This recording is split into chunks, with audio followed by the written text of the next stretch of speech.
ಆತ್ಮೀಯ ಸ್ಪರ್ಧಾರ್ಥಿಗಳೇ, ತಮಗೆಲ್ಲರಿಗೂ study partner YouTube ಚಾನಲ್ಗೆ ಸ್ವಾಗತ. ಸ್ನೇಹಿತರೆ, ಕಳೆದ 4 ದಿನಗಳಿಂದ ನಾವು 2024ರಲ್ಲಿ KA ನಡೆಸಿದ ಪ್ರೊಫೆಸರ್ ಗ್ರೇಡ್ 2 ಎಕ್ಸಾಮ್ನ ಅನಾಲಿಸಿಸ್ ಮಾಡ್ತಿದ್ವಿ.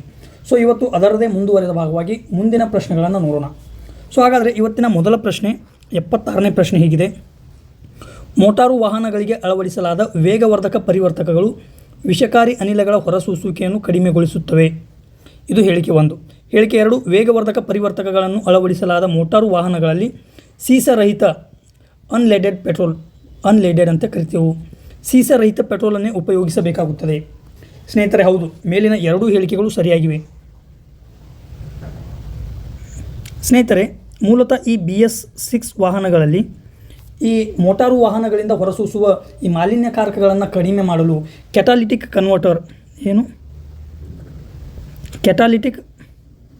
ಕನ್ವರ್ಟರ್ ಅಂತ ಕರಿತೀವಿ ನಾವು. ಇದನ್ನು ಏನಂತೇವೆ?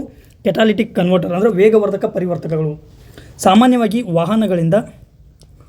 ವಾಹನಗಳಿಂದ ಕಾರ್ಬನ್ ಮೊನಾಕ್ಸೈಡ್ ಆಗಿರ್ಬೋದು, ಕಾರ್ಬನ್ ಡೈಆಕ್ಸೈಡ್ ಆಗಿರ್ಬೋದು, NOx ಆಗಿರ್ಬೋದು, ಓಝೋನ್ ಆಗಿರ್ಬೋದು, ಬ್ಲ್ಯಾಕ್ ಕಾರ್ಬನ್, ಈ ಥರದ ಮಾಲಿನ್ಯಕಾರಕಗಳು ಹೊರಸೂಸ್ತಾವೆ.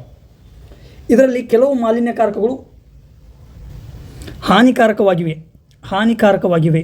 ಉದಾಹರಣೆಗಾಗಿ ಕಾರ್ಬನ್ ಮೊನಾಕ್ಸೈಡ್ ವಿಷಕಾರಿ ಅನಿಲವಾಗಿದೆ. ಇಂಥವುಗಳು ನೇರವಾಗಿ ವಾತಾವರಣದಲ್ಲಿ ಬಿಡುಗಡೆಯಾಗುವುದರಿಂದ ಮಾನವನ ಶರೀರದ ಮೇಲೆ, ಮಾನವನ ಆರೋಗ್ಯದ ಮೇಲೆ ನೆಗೆಟಿವ್ ಇಂಪ್ಯಾಕ್ಟನ್ನು ಬೀರ್ತಾವೆ, ನಕಾರಾತ್ಮಕ ಪರಿಣಾಮವನ್ನು ಬೀರ್ತಾವೆ. ಆದ್ದರಿಂದ ಏನು ಮಾಡೋದು, ಈ ವಾಹನಗಳ ಸೈಲೆನ್ಸರ್ಗಳಲ್ಲಿ ಅಥವಾ ಎಕ್ಸಾಸ್ಟ್ಗಳಲ್ಲಿ ಈ ಒಂದು ವೇಗವರ್ಧಕ ಪರಿವರ್ತಕಗಳನ್ನು ಕೂಡಿಸಲಾಗುತ್ತದೆ. ಅಂದ್ರೆ ಇವೇನು ಮಾಡ್ತಾವೆ? ಪೆಲ್ಲಾಡಿಯಮ್, ಪ್ಲಾಟಿನಮ್ ಮತ್ತು ರೋಡಿಯಂ, ಇವು 3 ಮೂಲ ವಸ್ತುಗಳಲ್ಲಿ ಯಾವುದಾದ್ರೂ ಒಂದು ಮೂಲ ವಸ್ತುಗಳಿಂದ ಈ ಕೆಟಾಲಿಟಿಕ್ ಕನ್ವರ್ಟರನ್ನು ನಿರ್ಮಾಣ ಮಾಡಲಾಗಿರುತ್ತದೆ. ಇವೇನು ಮಾಡ್ತಾವೆ? ಈ ಮಾಲಿನ್ಯಕಾರಕಗಳನ್ನು ಕಡಿಮೆ ಅಥವಾ ಹಾನಿಕಾರಕವಲ್ಲದ ಅನಿಲಗಳಾಗಿ ಪರಿವರ್ತನೆಯನ್ನು ಮಾಡುವ ಕೆಲಸವನ್ನು ಇವೇನು ಮಾಡ್ತಾವೆ? ಕೆಟಾಲಿಟಿಕ್ ಕನ್ವರ್ಟರನ್ನು ಮಾಡ್ತಾವೆ. ಅದಕ್ಕೆ ಪ್ರತಿಯೊಂದು ಮೋಟರ್ಗಳ ಸೈಲೆನ್ಸರ್ಗಳಲ್ಲಿ ಈ ಕೆಟಾಲಿಟಿಕ್ ಕನ್ವರ್ಟರನ್ನು ಅಳವಡಿಸಲಾಗಿರುತ್ತದೆ. ಆದರೆ ಇಲ್ಲೊಂದು ಕಂಡೀಷನ್ ಅದ. ಈ ಕೆಟಾಲಿಟಿಕ್ ಕನ್ವರ್ಟರ್ಗಳು ತಮ್ಮ ಸಾಮರ್ಥ್ಯವನ್ನು ಮೀರಿ ಕೆಲಸ ಮಾಡಬೇಕಾದ್ರೆ, ತಮ್ಮ ಉನ್ನತ ಮಟ್ಟದ ಸಾಮರ್ಥ್ಯದಲ್ಲಿ ಕೆಲಸ ಮಾಡಬೇಕಾದ್ರೆ ಅವುಗಳು ಅನ್ಲೀಡೆಡ್ ಪೆಟ್ರೋಲ್, ಸೀಸರಹಿತ ಪೆಟ್ರೋಲನ್ನು ಕೇಳ್ತಾವೆ. ಈ ಸೀಸಯುಕ್ತ ಪೆಟ್ರೋಲನ್ನು ಹಾಕುವುದರಿಂದ ಏನಾಗ್ತದೆ? ಯಾವಾಗ ಈ ಹೊಗೆಯು ಎಕ್ಸಾಸ್ಟ್ನಲ್ಲಿ ಬರುವಾಗ ಈ ಸೀಸ ಏನು ಮಾಡ್ತದೆ? ಪೆಲಾಡಿಯಂ, ರೋಡಿಯಂ ಅಥವಾ ಪ್ಲಾಟಿನಮ್, ಈ 3ಗಳ ಮೇಲೆ ಅಥವಾ ಮೂರರಲ್ಲಿ ಯಾವುದಾದ್ರೂ ಒಂದನ್ನು ಸೈಲೆನ್ಸರ್ಗಳಲ್ಲಿ ಅಳವಡಿಸಿದ್ದೇ ಆದರೆ ಅವುಗಳ ಮೇಲೆ ಜಮಾ ಆಗುವುದರ ಮೂಲಕ ಅವುಗಳ ಸಾಮರ್ಥ್ಯವನ್ನು ಕಡಿಮೆ ಮಾಡ್ತದೆ ಲೀಡ್. ಆದ್ದರಿಂದ ಕೆಟಾಲಿಟಿಕ್ ಕನ್ವರ್ಟರ್ಗಳನ್ನು ಬಳಸುವ ವಾಹನಗಳಲ್ಲಿ ಸೀಸರಹಿತ ಪೆಟ್ರೋಲನ್ನು ಬಳಸುವುದು ಅವಶ್ಯಕ. ಸ್ನೇಹಿತರೆ, ಇಲ್ಲಿ ಇನ್ನೊಂದು ವಿಷಯ, ಈ ಪೆಟ್ರೋಲ್ನಲ್ಲಿ ಈ ಸೀಸವನ್ನು ಯಾಕೆ ಹಾಕ್ತಾರೆ, ಲೆಡ್ಡನ್ನು ಯಾಕೆ ಆ್ಯಡ್ ಮಾಡ್ತಾರೆ ಅಂದ್ರೆ, ಸಾಮಾನ್ಯವಾಗಿ ಇಂಜಿನ್ ವರ್ಕ್ ಮಾಡುವಾಗ ಶಬ್ದ ಬರ್ತದೆ, ಟಕ್ ಟಕ್ ಟಕ್ ಅಂತೇಳಿ ಆವಾಜ್ ಹೊಡ್ಕೋತದೆ ಇಂಜಿನ್. ಅವಾಗೇನು ಈ ಇಂಜಿನ ಶಬ್ದ ಮಾಡದೆ ಸುಗಮವಾಗಿ ಕಾರ್ಯನಿರ್ವಹಿಸಲಿ ಅಂತ ಹೇಳಿ ಟೆಟ್ರಾ ಇಥೈಲ್ ಲೆಡ್ ಅನ್ನೋದು ಆ್ಯಂಟಿ ನಾಕಿಂಗ್ ಏಜೆಂಟನ್ನು ಈ ಪೆಟ್ರೋಲ್ಗೆ ಹಾಕ್ತಾರೆ. ಏನಾಯಿತು? ಇಂಜಿನ ಶಬ್ದ ಮಾಡದೆ ಸುಗಮವಾಗಿ ಕಾರ್ಯನಿರ್ವಹಿಸುವ ಉದ್ದೇಶದಿಂದ ಪೆಟ್ರೋಲ್ಗೆ ಹಾಕ್ತಾರೆ? ಟೆಟ್ರಾ ಇಥೈಲ್ ಲೆಡನ್ನು ಹಾಕ್ತಾರೆ. ಆದರೆ ಈ ಟೆಟ್ರಾ ಇಥೈಲ್ ಲೆಡ್ ಏನು ಮಾಡ್ತದೆ? ಕೆಟಾಲಿಟಿಕ್ ಕನ್ವರ್ಟರ್ ಏನು ಕುಣಿಸಿರ್ತೇವಲ್ಲ, ಆ ಕೆಟಾಲಿಟಿಕ್ ಕನ್ವರ್ಟರ್ ತನ್ನ ಸಾಮರ್ಥ್ಯ ಮೀರಿ ಅಥವಾ ಪೂರ್ಣ ಪ್ರಮಾಣದ ಸಾಮರ್ಥ್ಯದಲ್ಲಿ ಕಾರ್ಯನಿರ್ವಹಿಸುವುದನ್ನು ತಡೆ ಹಿಡಿತದೆ ಟೆಟ್ರಾ ಇಥೈಲ್ ಲೆಡ್. ಆದ್ದರಿಂದ ಕೆಟಾಲಿಟಿಕ್ ಕನ್ವರ್ಟರ್ ಅಥವಾ ವೇಗವರ್ಧಕ ಪರಿವರ್ತಕ ಅಂತ ಏನು ಕರಿತೀವಿ, ಅದನ್ನು ಅಳವಡಿಸಿದ ವಾಹನಗಳಲ್ಲಿ ಸೀಸರಹಿತ ಪೆಟ್ರೋಲನ್ನು ಹಾಕುವುದು ಕಡ್ಡಾಯವಾಗಿದೆ. ಆದ್ದರಿಂದ 2 ಹೇಳಿಕೆಗಳು ಸರಿಯಾಗಿವೆ ಮತ್ತು option A is the right answer. So option 1 is the right answer. Next question ನೋಡೋಣ. ಇತ್ತೀಚೆಗೆ ಕಾವೇರಿ ಮೀಟ್ಸ್ ಗಂಗಾ ಯೋಜನೆಯು ಸುದ್ದಿಯಲ್ಲಿತ್ತು. ಇದು ಯಾವುದಕ್ಕೆ ಸಂಬಂಧಿಸಿದೆ ಅಂತೇಳಿ ನೇರವಾಗಿ ಪ್ರಶ್ನೆಯನ್ನು ಕೇಳೋಣ. ಸ್ನೇಹಿತರೆ, ಇದು ಮೂಲತಃ 2024ರ ಕರೆಂಟ್ ಅಫೇರ್ಸ್ ಪ್ರಶ್ನೆ. ಹಾಗಾಗಿ ಇದು ಈ ವರ್ಷ ಪ್ರಸ್ತುತ ಅನಿಸುವುದಿಲ್ಲ. ನೇರವಾಗಿ ಉತ್ತರ ಹೇಳಬೇಕಂದ್ರೆ ಇದು ಅಮೃತ ಪರಂಪರೆ ಅಡಿಯಲ್ಲಿ ಸಾಂಸ್ಕೃತಿಕ ಸಚಿವಾಲಯವು ಆಯೋಜಿಸುವ ಸಾಂಸ್ಕೃತಿಕ ಹಬ್ಬವಾಗಿದೆ Kaveri meets Ganga. Okay, next ಪ್ರಶ್ನೆ ಹೇಳೋದಾದರೆ 78ನೇ ಪ್ರಶ್ನೆ: ಭಾರತೀಯ ಒಳನಾಡು ಜಲಮಾರ್ಗ ಪ್ರಾಧಿಕಾರವು ಕೆಳಕಂಡ ಯಾವ ಜಲಮಾರ್ಗವನ್ನು ರಾಷ್ಟ್ರೀಯ ಜಲಮಾರ್ಗ ಎಂದು ಗುರುತಿಸಿದೆ? ಓಕೆ, ಆಪ್ಷನ್ 1 ಸತ್ಲಜ್ ಯಮುನಾ ಲಿಂಕ್ ಕಾಲುವೆ, ಭಾರಿ ದೋವಾಬ್ ಕಾಲುವೆ, ಕೊಟ್ಟಪುರಂ ಕೊಲ್ಲಂ ಕಾಲುವೆ, ಇಂದಿರಾ ಗಾಂಧಿ ಕಾಲುವೆ. ಸ್ನೇಹಿತರೆ, ಭಾರತದಲ್ಲಿ ಯಾವ ರೀತಿಯಾಗಿ ರಾಷ್ಟ್ರೀಯ ಹೆದ್ದಾರಿಗಳನ್ನು ನಿರ್ಮಾಣ ಮಾಡುವ ಕಾರ್ಯವನ್ನು National Highways Authority of India ಮಾಡುತ್ತದೆಯೋ ಅದೇ ರೀತಿಯಾಗಿ ರಾಷ್ಟ್ರೀಯ ಜಲಮಾರ್ಗಗಳನ್ನು ಕೂಡ ಅಭಿವೃದ್ಧಿ ಮಾಡಲಾಗುತ್ತಿದೆ. ರಾಷ್ಟ್ರೀಯ ಜಲಮಾರ್ಗ, ನ್ಯಾಷನಲ್ ವಾಟರ್ ವೇಸ್. ಸ್ನೇಹಿತರೆ, ಮೂಲತಃ ಭಾರತೀಯ ಒಳನಾಡು ಜಲ ಸಾರಿಗೆ ಪ್ರಾಧಿಕಾರವನ್ನು 1986ರಲ್ಲಿ ಸ್ಥಾಪನೆ ಮಾಡಲಾಗ್ತದೆ. Inland waterways authority of India ಅಂತೇಳಿ ಕರಿತೀವಿ. 1986ರಲ್ಲಿ. ಕೇಂದ್ರ ಕಚೇರಿಯಲ್ಲಿದೆ ಲಕ್ನೋ. ಕೇಂದ್ರ ಕಚೇರಿ ಉತ್ತರ ಪ್ರದೇಶದ ಲಕ್ನೋನಲ್ಲಿ ಅದ. ಕೇಂದ್ರ ಕಚೇರಿಯು ಉತ್ತರ ಪ್ರದೇಶದ ನೋಯ್ಡಾದಲ್ಲಿದೆ. ಪ್ರಸ್ತುತ 111 ಜಲಮಾರ್ಗಗಳನ್ನು ರಾಷ್ಟ್ರೀಯ ಜಲಮಾರ್ಗ ಅಂಥೇಳಿ ಗುರುತಿಸಲಾಗಿದೆ. ಯಾರು ಗುರುತಿಸ್ಯಾರ? ಭಾರತೀಯ ಒಳನಾಡು ಜಲ ಸಾರಿಗೆ ಪ್ರಾಧಿಕಾರ 111 ರಾಷ್ಟ್ರೀಯ ಜಲಮಾರ್ಗಗಳನ್ನು ಗುರುತಿಸಿದೆ. ಮುಖ್ಯವಾಗಿ ಇದರಲ್ಲಿ ಕೆಲವು ಮುಖ್ಯದವು, ಎಲ್ಲ ನೆನಪಿಡಿದ ಅವಶ್ಯಕತೆ ಇಲ್ಲ. ಉದಾಹರಣೆಗಾಗಿ ನ್ಯಾಷನಲ್ ವಾಟರ್ ವೇಸ್ 1 ಎಲ್ಲಿಂದ ಎಲ್ಲಿಗದ? ಗಂಗಾ ನದಿಯಲ್ಲಿ ಅದ. ಗಂಗಾ ನದಿಯಲ್ಲಿಯ ಸಾರಿಗೆ ಪ್ರಯಾಗರಾಜ್ ಮೊದಲ ಹೆಸರು ಅಲಹಾಬಾದ್, ಅಲ್ಲಿಂದ ಹಲ್ದಿಯಾವರೆಗಿದೆ. ಹಲ್ದಿಯಾ ಕೋಲ್ಕತ್ತಾ. ರಾಷ್ಟ್ರೀಯ ಜಲಮಾರ್ಗ 1 ಗಂಗಾ ನದಿಯಲ್ಲಿದೆ, ಪ್ರಯಾಗರಾಜದಿಂದ ಹಲ್ದಿಯಾವರೆಗಿದೆ. ಇದು ಭಾರತದ ಅತಿ ಉದ್ದದ ಜಲಮಾರ್ಗವಾಗಿದೆ, ರಾಷ್ಟ್ರೀಯ ಜಲಮಾರ್ಗವಾಗಿದೆ. ಸುಮಾರು 1620 ಕಿಲೋಮೀಟರ್ಗಳಷ್ಟಿದೆ. ಹಾಗಾದರೆ ರಾಷ್ಟ್ರೀಯ ಜಲಮಾರ್ಗ 2 ಎಲ್ಲಿ ಅದ? ಮೂಲತಃ ಇದು ಬ್ರಹ್ಮಪುತ್ರ ನದಿಯ ಮೇಲೆ ಸದಿಯಾದಿಂದ ದುಬ್ರಿ ಅಂತೇಳಿ ನಾವು ಕರಿತೀವಿ ಸಾಮಾನ್ಯವಾಗಿ. ಯಾವ ನದಿಯ ಮೇಲೆ? ಬ್ರಹ್ಮಪುತ್ರ ನದಿಯ ಮೇಲೆ ಸದಿಯಾದಿಂದ ದುಬ್ರಿಯವರೆಗೆ. ನೆಕ್ಸ್ಟ್ ರಾಷ್ಟ್ರೀಯ ಜಲಮಾರ್ಗ 3 ಎಲ್ಲಿ ಅದ? ಸಾಮಾನ್ಯವಾಗಿ ಇದು ನದಿಯ ಮೇಲೆ ಅಸ್ತಿತ್ವದಲ್ಲಿಲ್ಲ, ಕಾಲುವೆಯ ಮೇಲೆ ನಿರ್ಮಿಸಲಾಗಿದೆ. ಎಲ್ಲಿಂದ ಎಲ್ಲಿಯವರೆಗೆ? ಕೊಲ್ಲಂದಿಂದ ಕೊಟ್ಟಾಪುರಂ.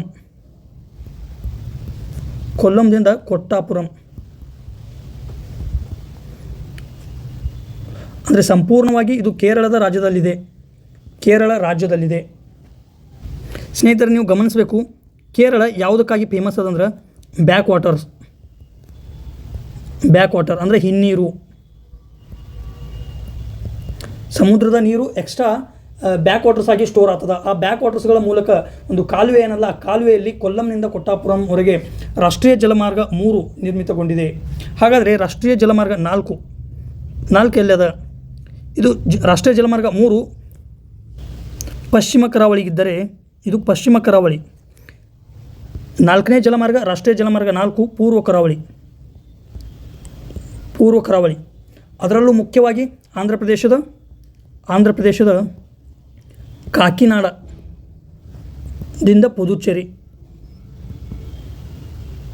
ಕಾಕಿನಾಡದಿಂದ ಪುದುಚೇರಿವರೆಗೆ ರಾಷ್ಟ್ರೀಯ ಜಲಮಾರ್ಗ 4 ಹಬ್ಬ್ಯದ. ಕೃಷ್ಣಾ ಮತ್ತು ಗೋದಾವರಿ ನದಿಗಳು ಎಲ್ಲಿ? ಕೃಷ್ಣಾ ಮತ್ತು ಗೋದಾವರಿ ನದಿಗಳಲ್ಲಿ. ಜೊತೆಗೆ ಬಕಿಂಗ್ಹ್ಯಾಮ್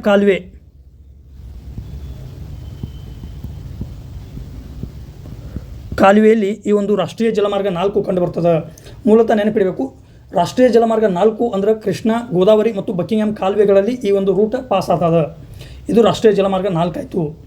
ಇದರ ವಿಶೇಷತೆ ಏನಂದ್ರೆ, 4ನೇ ರಾಷ್ಟ್ರೀಯ ಜಲಮಾರ್ಗದ ವಿಶೇಷತೆ ಅಂದ್ರೆ ಭಾರತದ 2ನೇ ಅತಿ ಉದ್ದದ ಜಲಮಾರ್ಗ ಇದು.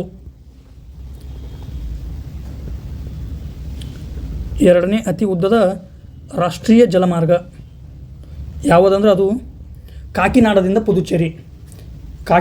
ಪುದುಚೇರಿ ರಾಷ್ಟ್ರೀಯ ಜಲಮಾರ್ಗ 4 ಗೋದಾವರಿ, ಕೃಷ್ಣಾ, ಬಕಿಂಗ್ಹ್ಯಾಮ್ ಕಾಲುವೆಗಳ ಮೂಲಕ ಹಾಯ್ದು ಹೋಗ್ತದೆ. ಇನ್ನು ರಾಷ್ಟ್ರೀಯ ಜಲಮಾರ್ಗ 5 ಕೇಳಿದ್ರೆ ಎಲ್ಲಿಂದ ಎಲ್ಲಿಗೆ ಹೋಗ್ತದೆ ಅಂದ್ರೆ ಇದು ಮೂಲತಃ ಒಡಿಸ್ಸಾದ ತಾಲ್ಚೇರ್ನಿಂದ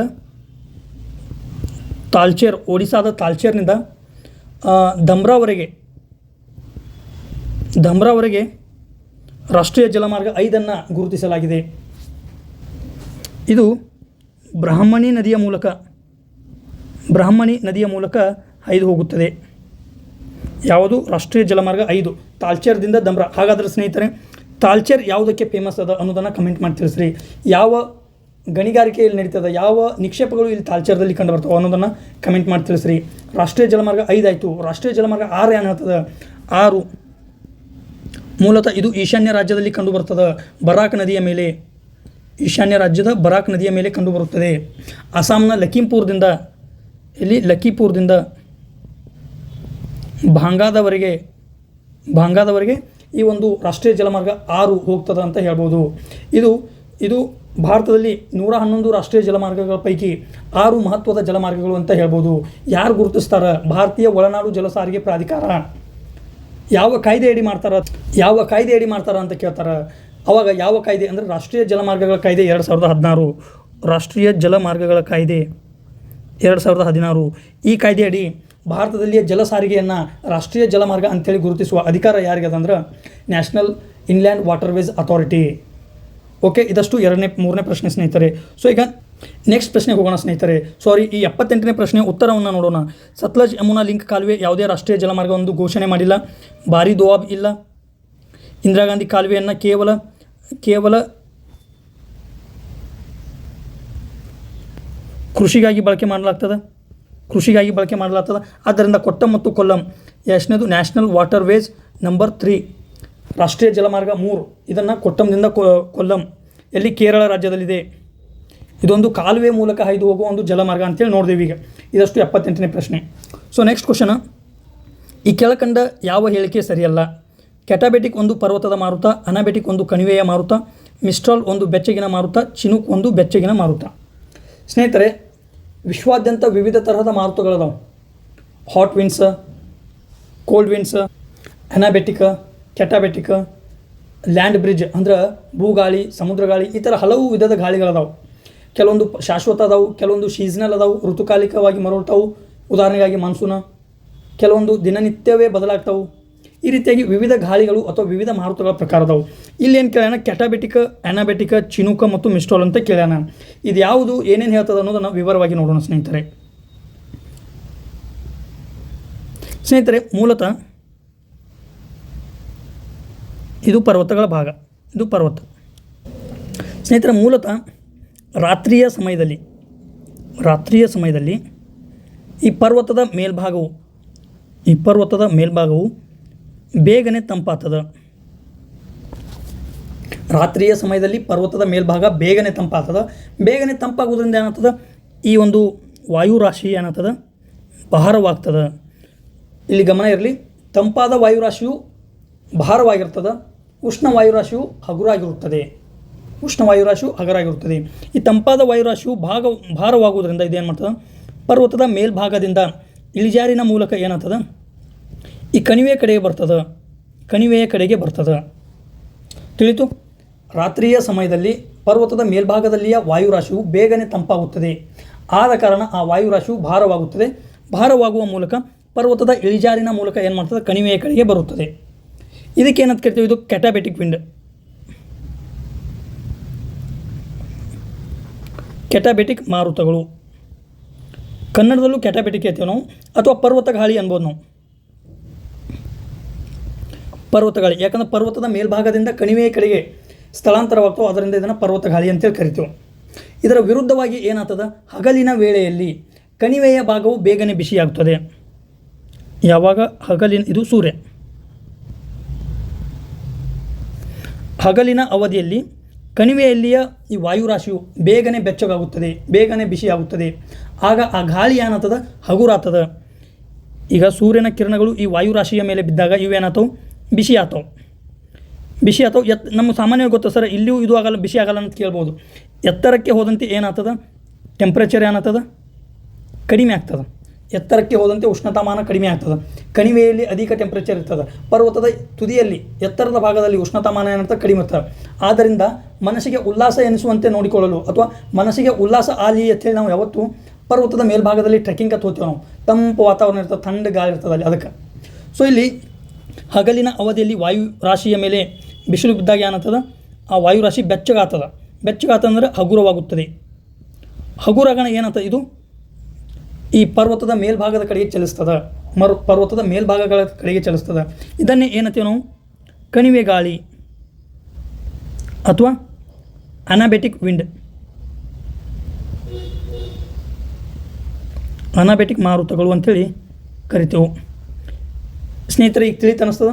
ಕೆಟಾಬ್ಯಾಟಿಕ್ ಅಂದರೆ ಪರ್ವತದ ಮೇಲ್ಭಾಗದಿಂದ ಕಣಿವೆಯ ಕಡೆಗೆ ಪ್ರವಹಿಸುವ ಮಾರುತಗಳು.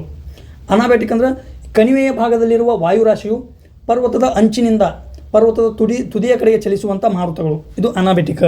ಇಲ್ಲಿ ಏನಂತ ಹಗುರವಾಗಿರ್ತಾವೆ, ಈ ಕಡೆ ಬರ್ತಾವೆ ಇವು ಹಗುರವಾದ ಗಾಳಿಗಳು, ಕೆಳಗಿನಿಂದ ಮ್ಯಾಗ ಬರ್ತಾವೆ. ಇದು ಕೆಟಾಬ್ಯಾಟಿಕ್ ಅನಾಬ್ಯಾಟಿಕ್ ಆಯಿತು. ನೆಕ್ಸ್ಟ್, ಪ್ರಪಂಚದಾದ್ಯಂತ ವಿವಿಧ ತರಹದ ಮಾರುತಗಳದಾವು. ಉಷ್ಣ ಮಾರುತಗಳು, ಶೀತ ಮಾರುತಗಳು. ಉದಾಹರಣೆಗಾಗಿ ಭಾರತದಿಂದನೇ ಚಾಲೂ ಮಾಡೋಣ. ಭಾರತದಲ್ಲಿಯ ಲೂ ಒಂದು ಉಷ್ಣ ಮಾರುತ. ಸಾಮಾನ್ಯವಾಗಿ ಬೇಸಿಗೆಯ ಅವಧಿಯಲ್ಲಿ ಭಾರತದ ರಾಜಸ್ಥಾನ್ ಮತ್ತು ಉತ್ತರ ಪ್ರದೇಶದ ರಾಜ್ಯಗಳಲ್ಲಿ ಬೀಸ್ತದೆ. ಇದು ಬೀಸುವಾಗ ಮರುಭೂಮಿಗಳಿಂದ ತಂದ ಈ ಮರಳನ್ನು ಹೊಂದಿರುತ್ತದೆ. ಮರಳನ್ನು ಬೇರೆ ಬೇರೆ ದೇಶದ ಭಾಗಗಳ ಕಡೆಗೆ ಸಾಗಿಸುವಂಥ ಕಾರ್ಯವನ್ನು ಈ ಲೂ ಮಾಡ್ತದೆ. ಸೊ ಲೂ ಎಲ್ಲಿ UP ಮತ್ತು ರಾಜಸ್ಥಾನ ಪ್ರದೇಶಗಳಲ್ಲಿ ಕಂಡುಬರ್ತದೆ.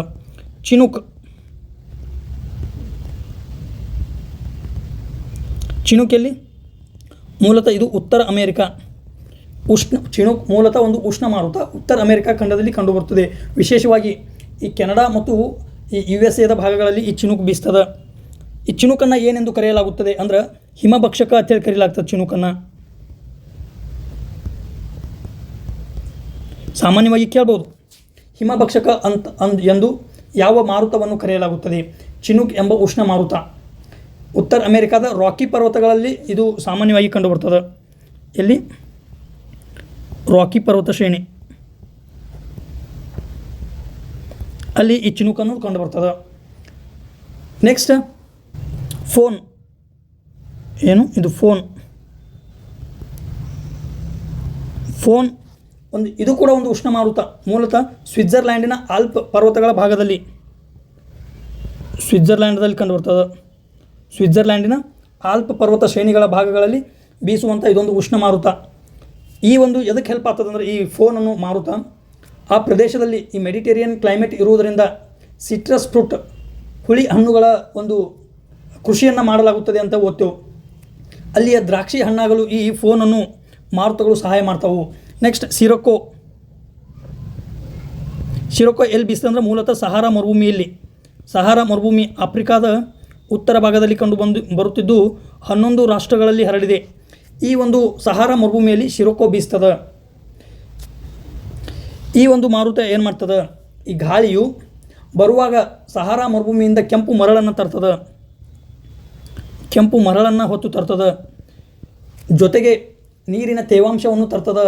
ಇವೆರಡೂಗಳು ಸೇರಿ ಮಳೆ ಆಗುವುದರಿಂದ ಮಳೆ ರಕ್ತದಂತೆ ಕಾಣಿಸ್ತದೆ. ಆದ್ದರಿಂದ ಅದನ್ನು ರಕ್ತ ಮಳೆ ಅಂತೇಳಿ ಕರಿತೇವೆ. ರಕ್ತ ಮಳೆ ಎಲ್ಲಿ ಆಗ್ತದೆ ಅಂದರೆ ಎದರಿಂದ ಆಗ್ತದೆ ಅಂದರೆ ಸಿರೊಕ್ಕೋ ಅನ್ನೋ ಈ ಉಷ್ಣ ಪ್ರವಾಹದಿಂದ, ಉಷ್ಣ ಮಾರುತಗಳಿಂದ ಉಂಟಾಗ್ತದೆ. ಸಾಮಾನ್ಯವಾಗಿ ಈ ರಕ್ತ ಮಳೆ ಇಟಲಿಯಲ್ಲಿ ಕಂಡುಬರುತ್ತದೆ. ರಕ್ತ ಮಳೆ ಯಾಕೆ ಆಗ್ತದೆ? ಸಿರೊಕ್ಕೋ ಅನ್ನೋ ಈ ಉಷ್ಣ ಮಾರುತ ಸಹಾರಾ ಮರುಭೂಮಿಯಿಂದ ಬೀಸುವಾಗ ತನ್ನ ಜೊತೆಗೆ ಕೆಂಪು ಮರಳನ್ನು ತರ್ತದೆ. ಜೊತೆಗೆ ನೀರಿನ ತೇವಾಂಶವನ್ನು ತರುವುದರಿಂದ ಇಟಲಿಯಲ್ಲಿ ಇದು ಮಳೆಯ ರೂಪದಲ್ಲಿ ಭೂಮಿಗೆ ಬೀಳ್ತದೆ. ಮಳೆಯ ರೂಪದಲ್ಲಿ ಭೂಮಿಗೆ ಬೀಳುವಾಗ ಇದರಲ್ಲಿಯ ಕೆಂಪು ಮರಳು ಸಹ ಬೀಳ್ತದೆ. ಆದ್ದರಿಂದ ನೋಡಲು ಇದು ರಕ್ತದಂತೆ ಗೋಚರಿಸುತ್ತದೆ. ಅದಕ್ಕಾಗಿ ಅದನ್ನು ರಕ್ತ ಮಳೆ ಅಂತೇಳಿ ಇಟಲಿಯಲ್ಲಿ ಕರೀತಾರೆ. ನೆಕ್ಸ್ಟ್,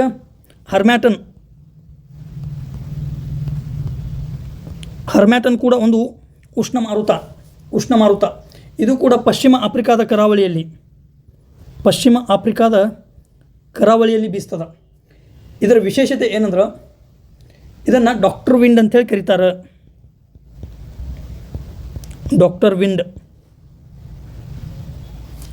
ಇದನ್ನು ಡಾಕ್ಟರ್ ವಿಂಡ್ ಅಂತೇಳಿ ಕರೀತಾರೆ ಅಂತ ಹೇಳಿದ್ರು.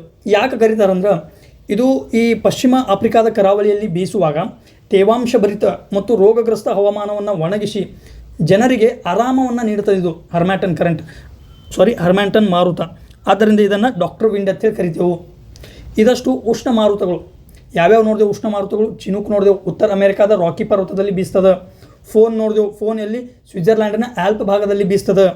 ಸಿರೊಕ್ಕೋ ನೋಡಿದೆವು, ಸಹಾರಾದಲ್ಲಿ ಬೀಸ್ತದೆ. ಇದನ್ನು ಇಟಲಿಯಲ್ಲಿ ರಕ್ತ ಮಳೆ ಅಂತೇಳಿ ಕರಿತೇವೆ. ಸಿರೊಕ್ಕೋ ಹರ್ಮ್ಯಾಟನ್ ನೋಡಿದೆವು, ಪಶ್ಚಿಮ ಆಫ್ರಿಕಾದ ಕರಾವಳಿಯಲ್ಲಿ ಇದು ಬೀಸ್ತದ, ಇದನ್ನು ಡಾಕ್ಟರ್ ವಿಂಡ್ ಅಂತೇಳಿ ಕರಿತೇವೆ. ಲೂ ನೋಡಿದೆವು, ಭಾರತದಲ್ಲಿ ಬೀಸ್ತದ. ಈ ಥರ 5 ಉಷ್ಣ ಮಾರುತಗಳನ್ನು ನೋಡಿದೆವು. ನೆಕ್ಸ್ಟ್ ಶೀತ ಮಾರುತಗಳು. ಬೋರಾ ಶೀತ ಮಾರುತ ಯುರೋಪ್ನ ಆಡ್ರಿಯಾಟಿಕ್ ಸಮುದ್ರದ ತೀರದಲ್ಲಿ, ಎಲ್ಲಿ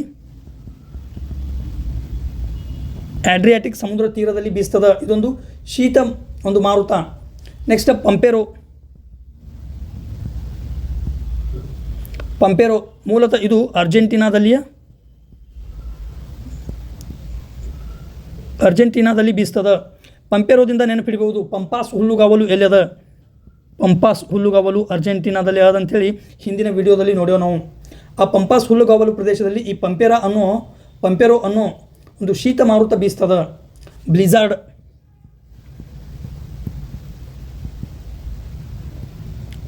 ಇದು ಕೂಡ ಶೀತ ಮಾರುತ. ಮೂಲತಃ ಇದು ಕೆನಡಾ, ಅಮೇರಿಕಾದ ಭಾಗಗಳಲ್ಲಿ ಮತ್ತು ಸೈಬೇರಿಯಾ ಪ್ರದೇಶಗಳಲ್ಲಿ ಬೀಸ್ತದ. ಮಿಸ್ಟ್ರಲ್ ಇದು ಕೂಡ ಸ್ನೇಹಿತರೆ ಒಂದು ಶೀತ ಮಾರುತ. ಆದರೆ ಪ್ರಶ್ನೆಯಲ್ಲಿ ಹೇಳ್ಯಾರ ಇದು ಏನು ಉಷ್ಣ ಮಾರುತ ಅಂತ ಹೇಳ್ಯಾರ. ಆದ್ದರಿಂದ ಈ ಹೇಳಿಕೆ ತಪ್ಪಾಗ್ತದ. ಒಟ್ಟಿನಲ್ಲಿ ಎಷ್ಟು ನೋಡಿದೆವು ಶೀತ ಮಾರುತಗಳಲ್ಲಿ? ಬೋರಾ ಆಡ್ರಿಯಾಟಿಕ್ ಸಮುದ್ರದಲ್ಲಿ ಬೀಸ್ತದ. ಆಡ್ರಿಯಾಟಿಕ್ ಸಮುದ್ರ ಎಲ್ಲದ? ಇಟಲಿಯ ದಕ್ಷಿಣ ಭಾಗದಲ್ಲಿ, ಮೆಡಿಟೇರಿಯನ್ ಸಮುದ್ರದ ಭಾಗ. ಆಡ್ರಿಯಾಟಿಕ್ ಸಿ ಎಲ್ಲದ? ಇದು ಮೆಡಿಟೇರಿಯನ್ ಸೀದ ಒಂದು ಭಾಗ, ಇಟಲಿಯ ದಕ್ಷಿಣದಲ್ಲಿದೆ. ಪಂಪೆರೋ ಅರ್ಜೆಂಟೀನಾದಲ್ಲಿದೆ. ಅರ್ಜೆಂಟೀನಾದ ಪ್ರಮುಖ ಹುಲ್ಲುಗಾವಲಾದ ಅಥವಾ ಈ ಟೆಂಪ್ರೇಟ್ ಗ್ರಾಸ್ಲ್ಯಾಂಡ್ ಅಂತ ಕರಿತೀವಿ, ಸಮಶೀತೋಷ್ಣ ಹುಲ್ಲುಗಾವಲು ಪಂಪಾಸ್ಗಳಲ್ಲಿ ಈ ಪಂಪೆರೋ ಅನ್ನೋ ಶೀತ ಮಾರುತ ಬೀಸ್ತದ. ನೆಕ್ಸ್ಟ್ ಬ್ಲಿಝಾರ್ಡ್ ಎಲ್ಲಿ ಅಂದರೆ ಕೆನಡಾ, ಅಮೆರಿಕ ಮತ್ತು ಸೈಬೇರಿಯಾ ಪ್ರದೇಶಗಳಲ್ಲಿ ಈ ಬ್ಲಿಝಾರ್ಡ್ ಅನ್ನೋ ಶೀತ ಮಾರುತ ಬೀಸ್ತದ. ನೆಕ್ಸ್ಟ್ ಮಿಸ್ಟ್ರಲ್ ಇದು ಕೂಡ ಶೀತ ಮಾರುತ. ಸಾಮಾನ್ಯವಾಗಿ ಫ್ರಾನ್ಸ್ನ ಆಲ್ಪ್ಸ್ ಪರ್ವತ ಭಾಗಗಳಲ್ಲಿ ಈ ಒಂದು ಮಿಸ್ಟ್ರಲ್ ಅನ್ನೋ ಶೀತ ಮಾರುತವನ್ನು ಕಾಣಬಹುದು ಸ್ನೇಹಿತರೆ. ಹಾಗಾಗಿ ನೆಕ್ಸ್ಟ್ ಪ್ರಶ್ನೆಗೆ ಹೋಗೋಣ ಸ್ನೇಹಿತರೆ. ಹಾಗಾದರೆ ಈ 79ನೇ ಪ್ರಶ್ನೆಯ ಉತ್ತರ ಯಾವುದಾಯಿತು? ಸರಿ ಇಲ್ಲ ಅಂದನ ಮಿಸ್ಟ್ರಲ್ ಒಂದು ಬೆಚ್ಚಗಿನ ಮಾರುತ ಅನ್ನೋದು ಸರಿ ಇಲ್ಲ. ಯಾಕಂದರೆ ಇದು ಶೀತ ಮಾರುತ. ಕ್ಯಾಟಬೆಟಿಕ್ ಒಂದು ಪರ್ವತ ಮಾರುತ, ಅನಬೆಟಿಕ್ ಒಂದು ಕಣಿವೆಯ ಮಾರುತ, ಚಿನುಕ್ ಒಂದು ಬೆಚ್ಚಗಿನ ಮಾರುತ. ಇವೆಲ್ಲವುಗಳು ಸರಿಯಾಗಿವೆ. ಸೊ ನೆಕ್ಸ್ಟ್ ಕ್ವಶನ್ 80ನೇ ಪ್ರಶ್ನೆ. ಏಸ್ ಪರಿಕಲ್ಪನೆಯನ್ನು UNFCCCಯ ಸಮಾಜದ ಸದಸ್ಯರನ್ನು ತಾಪಮಾನ ಕ್ರಿಯೆಯಲ್ಲಿ ಏಸ್ನ 6 ಘಟಕಗಳ ಮೂಲಕ ಸಬಲೀಕರಣಗೊಳಿಸಲು ಅಳವಡಿಸಿಕೊಳ್ಳಲಾಗಿದೆ. ಈ ಕೆಳಗಿನವುಗಳಲ್ಲಿ ಯಾವುದು ಅಥವಾ ಯಾವುವು ಏಸ್ನ ಘಟಕಗಳಾಗಿವೆ ಅಂತ ಕೇಳೋಣ. ಸಾಮಾನ್ಯವಾಗಿ ಇದು ಕೂಡ 2023-24 ಪ್ರಚಲಿತ ಘಟನೆಯಾಗಿರುವುದರಿಂದ ಪ್ರಸ್ತುತ ಈ ವರ್ಷಕ್ಕೆ ಯಾವುದೇ ಒಂದು ಮಹತ್ವವನ್ನು ಇಟ್ಟುಕೊಳ್ಳಲ್ಲ. ಆದ್ದರಿಂದ ಸಾಮಾನ್ಯವಾಗಿ ಇಲ್ಲಿ ನೋಡಬೇಕು, ಇದ್ರ ಬಗ್ಗೆ ನೋಡೋಣ. UNFCCC ನಿನ್ನೆ ನೋಡಿದೆವು ನಾವು, ಭೂ ಶೃಂಗಸಭೆ ಅರ್ತ್ ಸಮಿಟ್. ಇನ್ನೊಮ್ಮೆ ರಿವೈಸ್ ಮಾಡೋದಾದ್ರೆ ಸ್ನೇಹಿತರೆ, 1992ರಲ್ಲಿ ಈ ಭೂ ಶೃಂಗಸಭೆ ಅರ್ತ್ ಸಮಿಟ್ ಜರುಗಿತು. ಅದರಲ್ಲಿ 5 ಪ್ರಮುಖ ಒಪ್ಪಂದಗಳಿಗೆ ಸಹಿಯನ್ನು ಹಾಕಲಾಯಿತು ಅಥವಾ ಜಗತ್ತಿನ ಮುಂದೆ ಇಡಲಾಯಿತು. 1ನೇದು UNCBD ಅಂದೆವು, 2ನೇದು UNCCD, 3ನೇದು UNFCCC, 4ನೇದು ಅಜೆಂಡಾ 21, 5ನೇದು ಫಾರೆಸ್ಟ್ ಪ್ರಿನ್ಸಿಪಲ್. ಸೊ ಇವು 3 ಕಡ್ಡಾಯ ಅದಾವು ಅಂತೇಳಿ ಹೇಳಿದೆವು. ಬೈಂಡಿಂಗ್ ಕಂಪಲ್ಸರಿ, ಪ್ರತಿಯೊಂದು ದೇಶ ಅವು ಗುರಿಗಳನ್ನು ಪಾಲಿಸಬೇಕು. ಅದರಲ್ಲಿ ಯಾವುದು ಬಂದದ? UNFCCC, United Nations framework on convention of climate change. United Nations framework convention on climate change. ಇದರ ಪ್ರಕಾರ ಪ್ರತಿ ವರ್ಷ COPಗಳನ್ನು ಹಮ್ಮಿಕೊಳ್ಳಲಾಗುತ್ತದೆ. ಸೊ ಅದರದೇ ಭಾಗವಾಗಿ ಸ್ನೇಹಿತರೆ ಈ ಕಾಪ್ದ ಭಾಗವಾಗಿ 2025 ಡಿಸೆಂಬರ್ನಲ್ಲಿ COP 30 ಅಂತೇಳಿ ಬ್ರಾಜಿಲ್ನ ಬೇಲಂನಲ್ಲಿ ಹಮ್ಮಿಕೊಳ್ಳಲಾಯಿತು. 2025 ಡಿಸೆಂಬರ್ನಲ್ಲಿ. ಇದು ಪ್ರತಿ ವರ್ಷ ಈ ಕಾನ್ಫರೆನ್ಸ್ ಆನ್ ಪಾರ್ಟೀಸ್ಗಳನ್ನು ಹಮ್ಮಿಕೊಳ್ತಾರೆ. COP 29 ಎಲ್ಲಿ ಆಯ್ತು ಅಂದ್ರೆ ಈ ಬಾಕುದಲ್ಲಿ, ಉಜ್ಬೇಕಿಸ್ತಾನ್ ಬಾಕುದಲ್ಲಿ ಆಯಿತು. ನೆಕ್ಸ್ಟ್ UNCBD ಏನು ಹೇಳ್ತದೆ?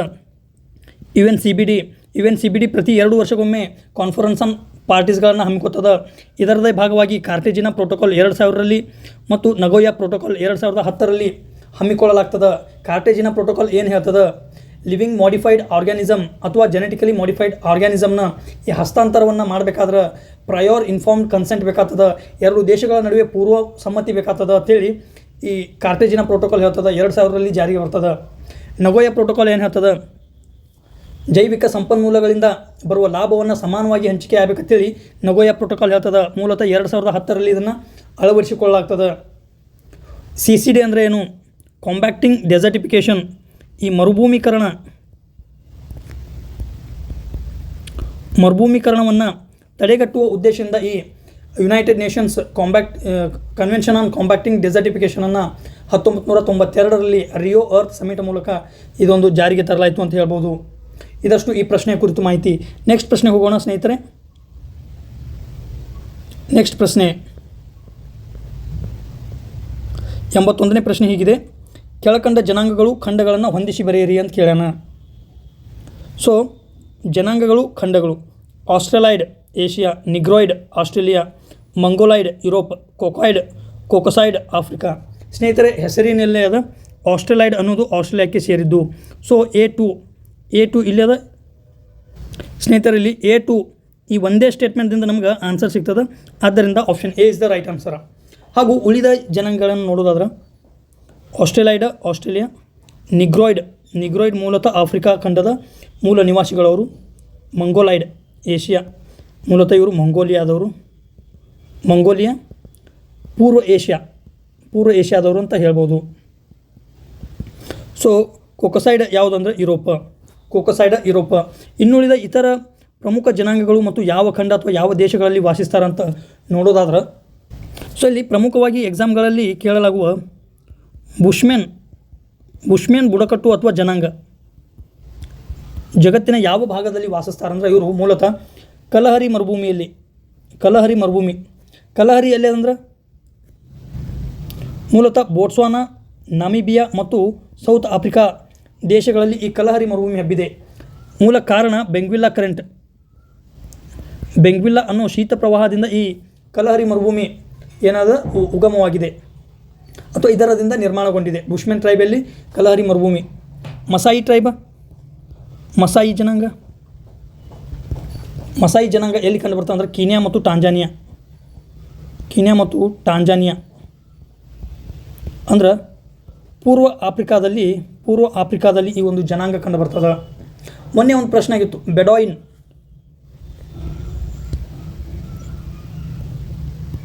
ಬೆಡಾಯಿನ್ ಜನಾಂಗ ಎಲ್ಲಿ ಕಂಡುಬರ್ತದೆ ಅಂದ್ರೆ ಸೌದಿ ಅರೇಬಿಯಾದಲ್ಲಿ ಕಂಡುಬರ್ತದೆ. ಜೊತೆಗೆ ಇದೇ ಜನಾಂಗ ಕೂಡ ಸಹರಾ ಮರುಭೂಮಿಯ ಈ ಪೂರ್ವ ಭಾಗದಲ್ಲಿ ಕೂಡ ಕಂಡುಬರ್ತದೆ. ಎಸ್ಕಿಮೋಗಳು ಎಲ್ಲಿ ಕಂಡುಬರ್ತಾರೆ? ಎಸ್ಕಿಮೋ ಜನಾಂಗ ಸ್ನೇಹಿತರೆ, ಮೂಲತಃ ಈ ಎಸ್ಕಿಮೋ ಜನಾಂಗ ಉತ್ತರ ಅಮೆರಿಕಾ ಖಂಡದಲ್ಲಿ ವಿಶೇಷವಾಗಿ ಕೆನಡಾದ ಭಾಗಗಳಲ್ಲಿ ಈ ಎಸ್ಕಿಮೋ ಕಂಡುಬರ್ತಾರೆ. ಮೂಲತಃ ಇವರು ಯಾವುದಕ್ಕೆ ಫೇಮಸ್ ಅದಾರಂದ್ರೆ ಈ ಮಂಜುಗಡ್ಡೆಯಿಂದ ಮನೆಗಳನ್ನು ನಿರ್ಮಿಸುವ ಕೌಶಲ್ಯ ಎಸ್ಕಿಮೋಗಳಲ್ಲಿ ಅದ. ರೆಡ್ ಇಂಡಿಯನ್ಸ್ ಎಲ್ಲಿ ಕಂಡುಬರ್ತಾರೆ?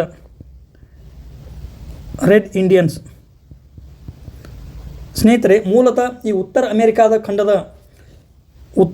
ಅಮೆರಿಕಾ ಖಂಡದ ಮೂಲ ನಿವಾಸಿಗಳನ್ನು ರೆಡ್ ಇಂಡಿಯನ್ಸ್ ಅಂತ ಕರಿತೇವೆ. ಸೊ ಇನ್ನೊಮ್ಮೆ ಕ್ವಿಕ್ಕಾಗಿ ರಿವೈಸ್ ಮಾಡೋದಾದ್ರೆ ಎಸ್ಕಿಮೋಗಳು ಎಲ್ಲಿ ಕಂಡುಬರ್ತಾರೆ ಅಂದ್ರೆ ಉತ್ತರ ಅಮೆರಿಕಾದ ಕೆನಡಾ ಭಾಗದಲ್ಲಿ ಕಂಡುಬರ್ತಾರೆ. ಇವರು ಏನು ಮಾಡ್ತಾರೆ? ಮಂಜುಗಡ್ಡೆಯಿಂದ ಮನೆಗಳನ್ನು ಕಟ್ಟುವ ಕೌಶಲ್ಯವನ್ನು ಹೊಂದ್ಯಾರ. ಬುಷ್ಮನ್ ಜನಾಂಗ ಎಲ್ಲಿ ಕಂಡುಬರ್ತಾರೆ ಅಂದರೆ ಕಲಹರಿ ಮರುಭೂಮಿ. ಮಸಾಯಿ ಜನಾಂಗ ಎಲ್ಲಿ ಕಂಡುಬರ್ತದೆ ಅಂದರೆ ಕೀನ್ಯಾ, ಪೂರ್ವ ಆಫ್ರಿಕಾದಲ್ಲಿ ಕಂಡುಬರ್ತದೆ. ಬೆಡಾಯಿನ್ ಎಲ್ಲಿ ಕಂಡುಬರ್ತಾರೆ ಅಂದರೆ ಸೌದಿ ಅರೇಬಿಯಾ ಮರುಭೂಮಿಯಲ್ಲಿ ಕಂಡುಬರ್ತಾರೆ. ರೆಡ್ ಇಂಡಿಯನ್ಸ್ ಎಲ್ಲಿ ಕಂಡುಬರ್ತಾರೆ ಅಂದ್ರೆ ಉತ್ತರ ಅಮೆರಿಕಾದ ಮೂಲ ನಿವಾಸಿಗಳನ್ನು ರೆಡ್ ಇಂಡಿಯನ್ಸ್ ಅಂತ ಕರಿತೇವೆ. ಆಸ್ಟ್ರೇಲಾಯ್ಡ್ ಮೂಲ ಜನಾಂಗ ಆಸ್ಟ್ರೇಲಿಯಾದವರು. ನಿಗ್ರಾಯ್ಡ್ ಎಲ್ಲಿಯವರು ಅಂದರೆ ಆಫ್ರಿಕಾದವರು. ಇದು ಮತ್ತು ಮಂಗೋಲಾಯ್ಡ್ ಎಲ್ಲಿಯವರು ಅಂದರೆ ಮಂಗೋಲಿಯಾ. ಇದಷ್ಟು ಈ ಜನಾಂಗಗಳು ಮತ್ತು ವಿವಿಧ ಖಂಡಗಳ ಬಗ್ಗೆ ಇರುವ ಮಾಹಿತಿ. ಸೊ ನೆಕ್ಸ್ಟ್ ಪ್ರಶ್ನೆಗೆ ಹೋಗೋದಾದರೆ, ಸೊ ಈ 81ನೇ ಪ್ರಶ್ನೆ ಉತ್ತರವನ್ನು ನೋಡಿದೆವು. ನೆಕ್ಸ್ಟ್ ಪ್ರಶ್ನೆ, ಕೆಳಗಿನ ಹೇಳಿಕೆಗಳನ್ನು ಓದಿ. ಅಮೆರಿಕ ಮತ್ತು ಮೆಕ್ಸಿಕೋ ನಡುವೆ ಇರುವ ರಿಯೋ ಗ್ರ್ಯಾಂಡೆ ನೈಸರ್ಗಿಕ ಗಡಿಗೆ ಉದಾಹರಣೆಯಾಗಿದೆ. ರ್ಯಾಡ್ಕ್ಲಿಫ್ ರೇಖೆ ಅತಿಕ್ರಮವಾಗಿ ಹೇರಲಾದ ಒಂದು ಗಡಿ ಉದಾಹರಣೆಯಾಗಿದೆ. ಸರಿಯಾದ ಹೇಳಿಕೆಯನ್ನು ಆಯ್ಕೆ ಮಾಡಿ ಅಂತ ಕೇಳೋಣ.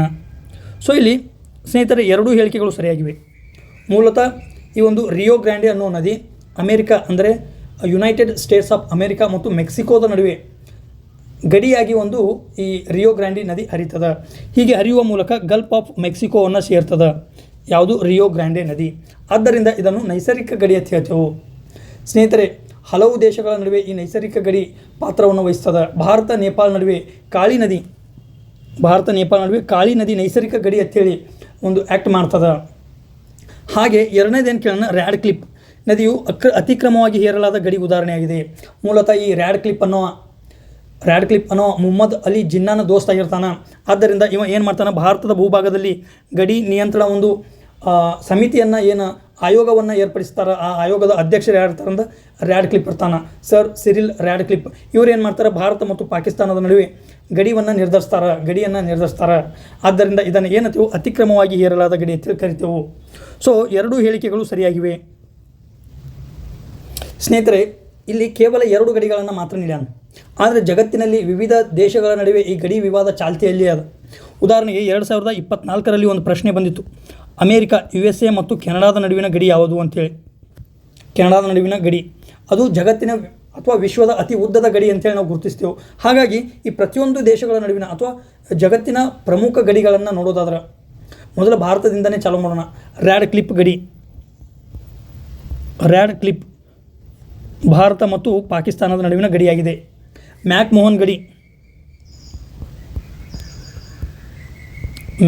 ಗಡಿ ಸಾಮಾನ್ಯವಾಗಿ ಇದನ್ನು ಭಾರತ ಮತ್ತು ಚೀನಾ ಅಂದರೆ ಆಗಿನ ಟಿಬೆಟ್ ನಡುವಿನ ಗಡಿ ಅಂಥೇಳಿ ನಾವು ಗುರುತಿಸ್ತೇವೆ. ಯಾವ ಭಾಗದಲ್ಲಿ ನೋಡ್ರಿ, ಇಲ್ಲಿ ಭಾರತ ಚೀನಾದೊಂದಿಗೆ ಈ ಪಶ್ಚಿಮದ ಭಾಗದಲ್ಲಿ, ಮಧ್ಯ ಭಾಗದಲ್ಲಿ ಮತ್ತು ಪೂರ್ವದ ಭಾಗದಲ್ಲಿ ಗಡಿಯನ್ನು ಹಂಚಿಕೊಂಡದ. ಪಶ್ಚಿಮದ ಭಾಗದಲ್ಲಿ ಲಡಾಖ್, ಹಿಮಾಚಲ ಪ್ರದೇಶ, ಉತ್ತರಾಖಂಡಗಳೊಂದಿಗೆ ಟಿಬೆಟ್ ತನ್ನ ಗಡಿಯನ್ನು ಹಂಚಿಕೊಂಡದ. ಮಧ್ಯದ ಭಾಗದಲ್ಲಿ ಸಿಕ್ಕಿಂ ಚೀನಾದೊಂದಿಗೆ ಅಥವಾ ಟಿಬೆಟ್ದೊಂದಿಗೆ ಗಡಿಯನ್ನು ಹಂಚ್ಕೋತದ. ಪೂರ್ವದ ಭಾಗದಲ್ಲಿ ಅಸ್ಸಾಂ ಇದೆ. ಆದ್ದರಿಂದ ಈ ಮ್ಯಾಕ್ ಮೋಹನ್ ಲೈನ್ ಯಾವ ಭಾಗದಲ್ಲಿ ಅಂದರೆ ಪೂರ್ವದ ಭಾಗದಲ್ಲಿ, ಅದು ಅರುಣಾಚಲದೊಂದಿಗೆ ಹೊಂದಿಕೊಂಡಿರುವ ಗಡಿಯನ್ನು ಏನಂತೀವಿ ನಾವು ಮ್ಯಾಕ್ ಮೋಹನ್ ಲೈನ್ ಅಂತೇಳಿ ಕನ್ಸಿಡರ್ ಮಾಡ್ತೇವೆ. ಮ್ಯಾಕ್ ಮೋಹನ್ ಲೈನ್ ಮೂಲತಃ ಇದು 1914ರ ಸಿಮ್ಲಾ ಒಪ್ಪಂದದ ಮೂಲಕ ಈ ಗಡಿಯನ್ನು ಎಳೆಯಲಾಯಿತು. ಆದರೂ ಕೂಡ ಇತ್ತೀಚೆಗೆ ಈ ಅರುಣಾಚಲ ಪ್ರದೇಶದ ಸಂದರ್ಭದಲ್ಲಿ ಭಾರತ ಮತ್ತು ಈ ಚೀನಾದ ನಡುವೆ ಉದ್ವಿಗ್ನತೆ ಹೇಳ್ತದೆ. ಚೀನಾ ಏನು ಮಾಡ್ತದೆ, ಈ ಮ್ಯಾಕ್ ಮೋಹನ್ ಲೈನನ್ನು ಅಧಿಕೃತ ಗಡಿ ಅಂತೇಳಿ ಕನ್ಸಿಡರ್ ಮಾಡಲ್ಲ. ಈವನ್ ಅವರು ಅರುಣಾಚಲ ಪ್ರದೇಶವನ್ನೇ ತಮ್ಮ ಪ್ರದೇಶ ಅಂತ ಹೇಳ್ತಾರೆ. ಅದು ಬೇರೆ ವಿಷಯ. ಇದು ಮ್ಯಾಕ್ ಮೋಹನ್ ಲೈನ್ ಇಂಡಿಯಾ ಮತ್ತು ಟಿಬೆಟ್ ಅಥವಾ ಚೀನಾದ ಮಧ್ಯೆ ಇರುವ ಒಂದು ಗಡಿ. ನೆಕ್ಸ್ಟ್ ಡ್ಯೂರಾಂಡ್ ರೇಖೆ, ಇತ್ತೀಚೆಗೆ ಭಾಳ ನ್ಯೂಸ್ದಾಗಿತ್ತಿದು. ಡ್ಯೂರಾಂಡ್ ರೇಖೆ ಮೂಲತಃ ಇದು ಪಾಕಿಸ್ತಾನ ಮತ್ತು ಅಫ್ಘಾನಿಸ್ತಾನದ ನಡುವಿನ ಗಡಿ. ಸುಮಾರು 1893ರಲ್ಲಿ ಅಂದಿನ ಭಾರತ ಅಂದರೆ ಇದು ಬ್ರಿಟಿಷ್ ಇಂಡಿಯಾ ಅಂತ ಕರಿತೇವೆ ನಾವು. ಬ್ರಿಟಿಷ್ ಭಾರತ ಮತ್ತು ಅಫ್ಘಾನಿಸ್ತಾನದ ನಡುವೆ ಎಳೆಯಲಾದ ಗಡಿಯಾಗಿದೆ. ಇದನ್ನು ಅಧಿಕೃತವಾಗಿ ಅಫ್ಘಾನಿಸ್ತಾನ ಒಪ್ಪೋದಿಲ್ಲ ಸ್ನೇಹಿತರೆ. ಆದ್ದರಿಂದ ಇಂದಿಗೂ ಕೂಡ ಈ ಒಂದು ಡ್ಯೂರಾಂಡ್ ಗಡಿಯಲ್ಲಿ ಪಾಕ್ ಮತ್ತು ಅಫ್ಘಾನಿಸ್ತಾನ ಮುಖಾಮುಖಿ ಆಗ್ತಾವು. ಪಾಕ್ ಜಲಸಂಧಿ ಏನು, ಭಾರತ ಮತ್ತು ಶ್ರೀಲಂಕಾದ ನಡುವಿನ ಜಲಗಡಿ. ನೆಕ್ಸ್ಟ್ 24 ಡಿಗ್ರಿ ಸಮಾಂತರ ರೇಖೆ. 24 ಡಿಗ್ರಿ ಸಮಾಂತರ ರೇಖೆಯನ್ನು ಇದು ಭಾರತದ ಕಚ್ ಪ್ರದೇಶದಲ್ಲಿ ಪಾಕಿಸ್ತಾನ ಮತ್ತು ಭಾರತದ ನಡುವಿನ ಗಡಿ ಅಂಥೇಳಿ ಪಾಕಿಸ್ತಾನ ಅಧಿಕೃತವಾಗಿ ಹೇಳ್ಕೊತದ. ಆದರೆ ಭಾರತವು ಇದನ್ನು ತಿರಸ್ಕರಿಸುತ್ತಾ ಬಂದದ ರನ್ ಆಫ್ ಕಚ್ ಪ್ರದೇಶದಲ್ಲಿ. ಆದ್ದರಿಂದ ಇದು ಅಧಿಕೃತವಾಗಿ ಭಾರತ ಮತ್ತು ಪಾಕಿಸ್ತಾನದ ಈ ರನ್ ಆಫ್ ಕಚ್ ಪ್ರದೇಶದಲ್ಲಿಯ ಗಡಿ ರೇಖೆ ಅಂತ ಹೇಳೋದು ತಪ್ಪ. ಯಾಕಂದರೆ ಭಾರತ ಇದನ್ನು ಅಧಿಕೃತವಾಗಿ ತಿರಸ್ಕಾರ ಮಾಡ್ತದೆ. ಹಾಗಾದರೆ 49 ಡಿಗ್ರಿ ಸಮಾಂತರ ರೇಖೆ ಯಾವ 2 ದೇಶಗಳ ನಡುವಿನ ಗಡಿ ಅಂದರೆ ಅದು ಅಮೇರಿಕಾ ಮತ್ತು ಕೆನಡಾ. ಸ್ನೇಹಿತರೆ, ಎಕ್ಸಾಕ್ಟ್ ಇದೇ ಕ್ವಶನ್ 2024ರ UPSC ಕ್ವಶನ್ ಆಗ್ಯದ. ಇದನ್ನು ವಿಶ್ವದ ಅತಿ ಉದ್ದವಾದ ಮತ್ತು ಶಾಂತಿಯುತ ಗಡಿ ಅಂತೇಳಿ ಕರಿತೇವೆ. ಶಾಂತಿಯುತ ಗಡಿ, ಇಲ್ಲಿ ಯಾವುದೇ ಗಡಿ ಭದ್ರತೆ ಇಲ್ಲ, ಬಾರ್ಡರ್ ಫೆನ್ಸಿಂಗ್ ಇಲ್ಲ, ಬೇಲಿಯನ್ನು ಹಾಕಲಾಗಿಲ್ಲ. ಇದು 49 ಡಿಗ್ರಿ ಪ್ಯಾರಲಲ್ ಆಯಿತು. 38 ಡಿಗ್ರಿ ಪ್ಯಾರಲಲ್ ಮೂಲತಃ ಇದನ್ನು ಉತ್ತರ ಕೊರಿಯಾ ಮತ್ತು ದಕ್ಷಿಣ ಕೊರಿಯಾದ ಗಡಿ ಅಂತೇಳಿ ಗುರುತಿಸಲಾಗ್ತದೆ. ಸೊ ನೆಕ್ಸ್ಟ್ ಮ್ಯಾಜಿನಾಟ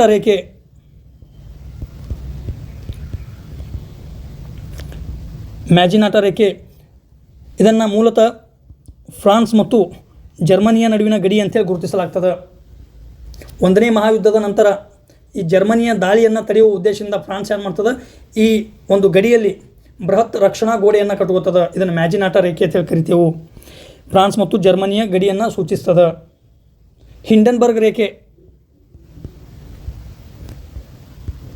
ಹಿಂಡನ್ಬರ್ಗ್ ರೇಖೆ ಇದು ಜರ್ಮನಿ ಮತ್ತು ಪೋಲ್ಯಾಂಡ್ ಇವುಗಳ ಗಡಿಯನ್ನು ದರ್ಶಿಸುತ್ತದೆ. ನೆಕ್ಸ್ಟ್ 17 ಡಿಗ್ರಿ ಪ್ಯಾರಲಲ್ ಅಥವಾ 17 ಡಿಗ್ರಿ ಸಮಾಂತರ, ಇದನ್ನು ಉತ್ತರ ವಿಯೆಟ್ನಾಂ ಮತ್ತು ದಕ್ಷಿಣ ವಿಯೆಟ್ನಾಂ ನಡುವಿನ ಐತಿಹಾಸಿಕ ಗಡಿ ರೇಖೆ. ಈಗ ಮೂಲತಃ ಮೊದಲು ಯಾವಾಗ ಶೀತಲ ಯುದ್ಧದ ಸಂದರ್ಭದಲ್ಲಿ ಉತ್ತರ ವಿಯೆಟ್ನಾಂ ಮತ್ತು ದಕ್ಷಿಣ ವಿಯೆಟ್ನಾಂಗಳನ್ನು ಬೇರ್ಪಡಿಸುವ ಗಡಿ ರೇಖೆಯಾಗಿತ್ತು. ಈಗ ಈ ಉತ್ತರ ಮತ್ತು ದಕ್ಷಿಣ ವಿಯೆಟ್ನಾಂಗಳೆರಡೂ ಸೇರಿ ವಿಯೆಟ್ನಾಂ ಅಂತೇಳಿ ಕರೆಸುತ್ತವೆ. ಆದ್ದರಿಂದ ಇದನ್ನು ಈ ಎರಡೂಗಳ ಗಡಿ ರೇಖೆ ಅಂತೇಳಿ ಮಾನ್ಯ ಮಾಡುವುದಿಲ್ಲ. ಸೊ ಈಗ ಇನ್ನೊಮ್ಮೆ ಕ್ವಿಕ್ಕಾಗಿ ರಿವಿಷನ್ ಮಾಡಬೇಕಾದ್ರೆ ಅತಿ ಉದ್ದದ ಗಡಿ ರೇಖೆ ಯಾವುದು ಅಂದರೆ ಅದು 49 ಡಿಗ್ರಿ ಪ್ಯಾರಲಲ್ ಅಮೇರಿಕಾ ಮತ್ತು ಕೆನಡಾದಲ್ಲಿದೆ. ಇದು ಒಂದಾಯಿತು. ನೆಕ್ಸ್ಟ್ ಈಗ ಭಾರತದ ಸಂದರ್ಭದಲ್ಲಿ ಬರೋದಾದರೆ ಭಾರತ 7 ರಾಷ್ಟ್ರಗಳೊಂದಿಗೆ ತನ್ನ ಭೂಗಡಿಯನ್ನು ಹಂಚುತ್ತದೆ. ಹಾಗಿದ್ದ ಮೇಲೆ ಭಾರತ ಯಾವ ರಾಷ್ಟ್ರದೊಂದಿಗೆ ಅತಿ ಹೆಚ್ಚು ಭೂಗಡಿಯನ್ನು ಹಂಚುತ್ತದೆ ಅಂತ ಕೇಳ್ಬೋದು. ಅದು ಬಾಂಗ್ಲಾದೇಶ ಸ್ನೇಹಿತರೆ. ಬಾಂಗ್ಲಾದೇಶದೊಂದಿಗೆ ಅತಿ ಹೆಚ್ಚು ಭೂಗಡಿಯನ್ನು ಹಂಚುತ್ತದೆ. ಅದನ್ನು ಒಂದು ಟ್ರಿಕ್ಸ್ ಮೂಲಕ ನೆನಪಿಡೋದಾದ್ರೆ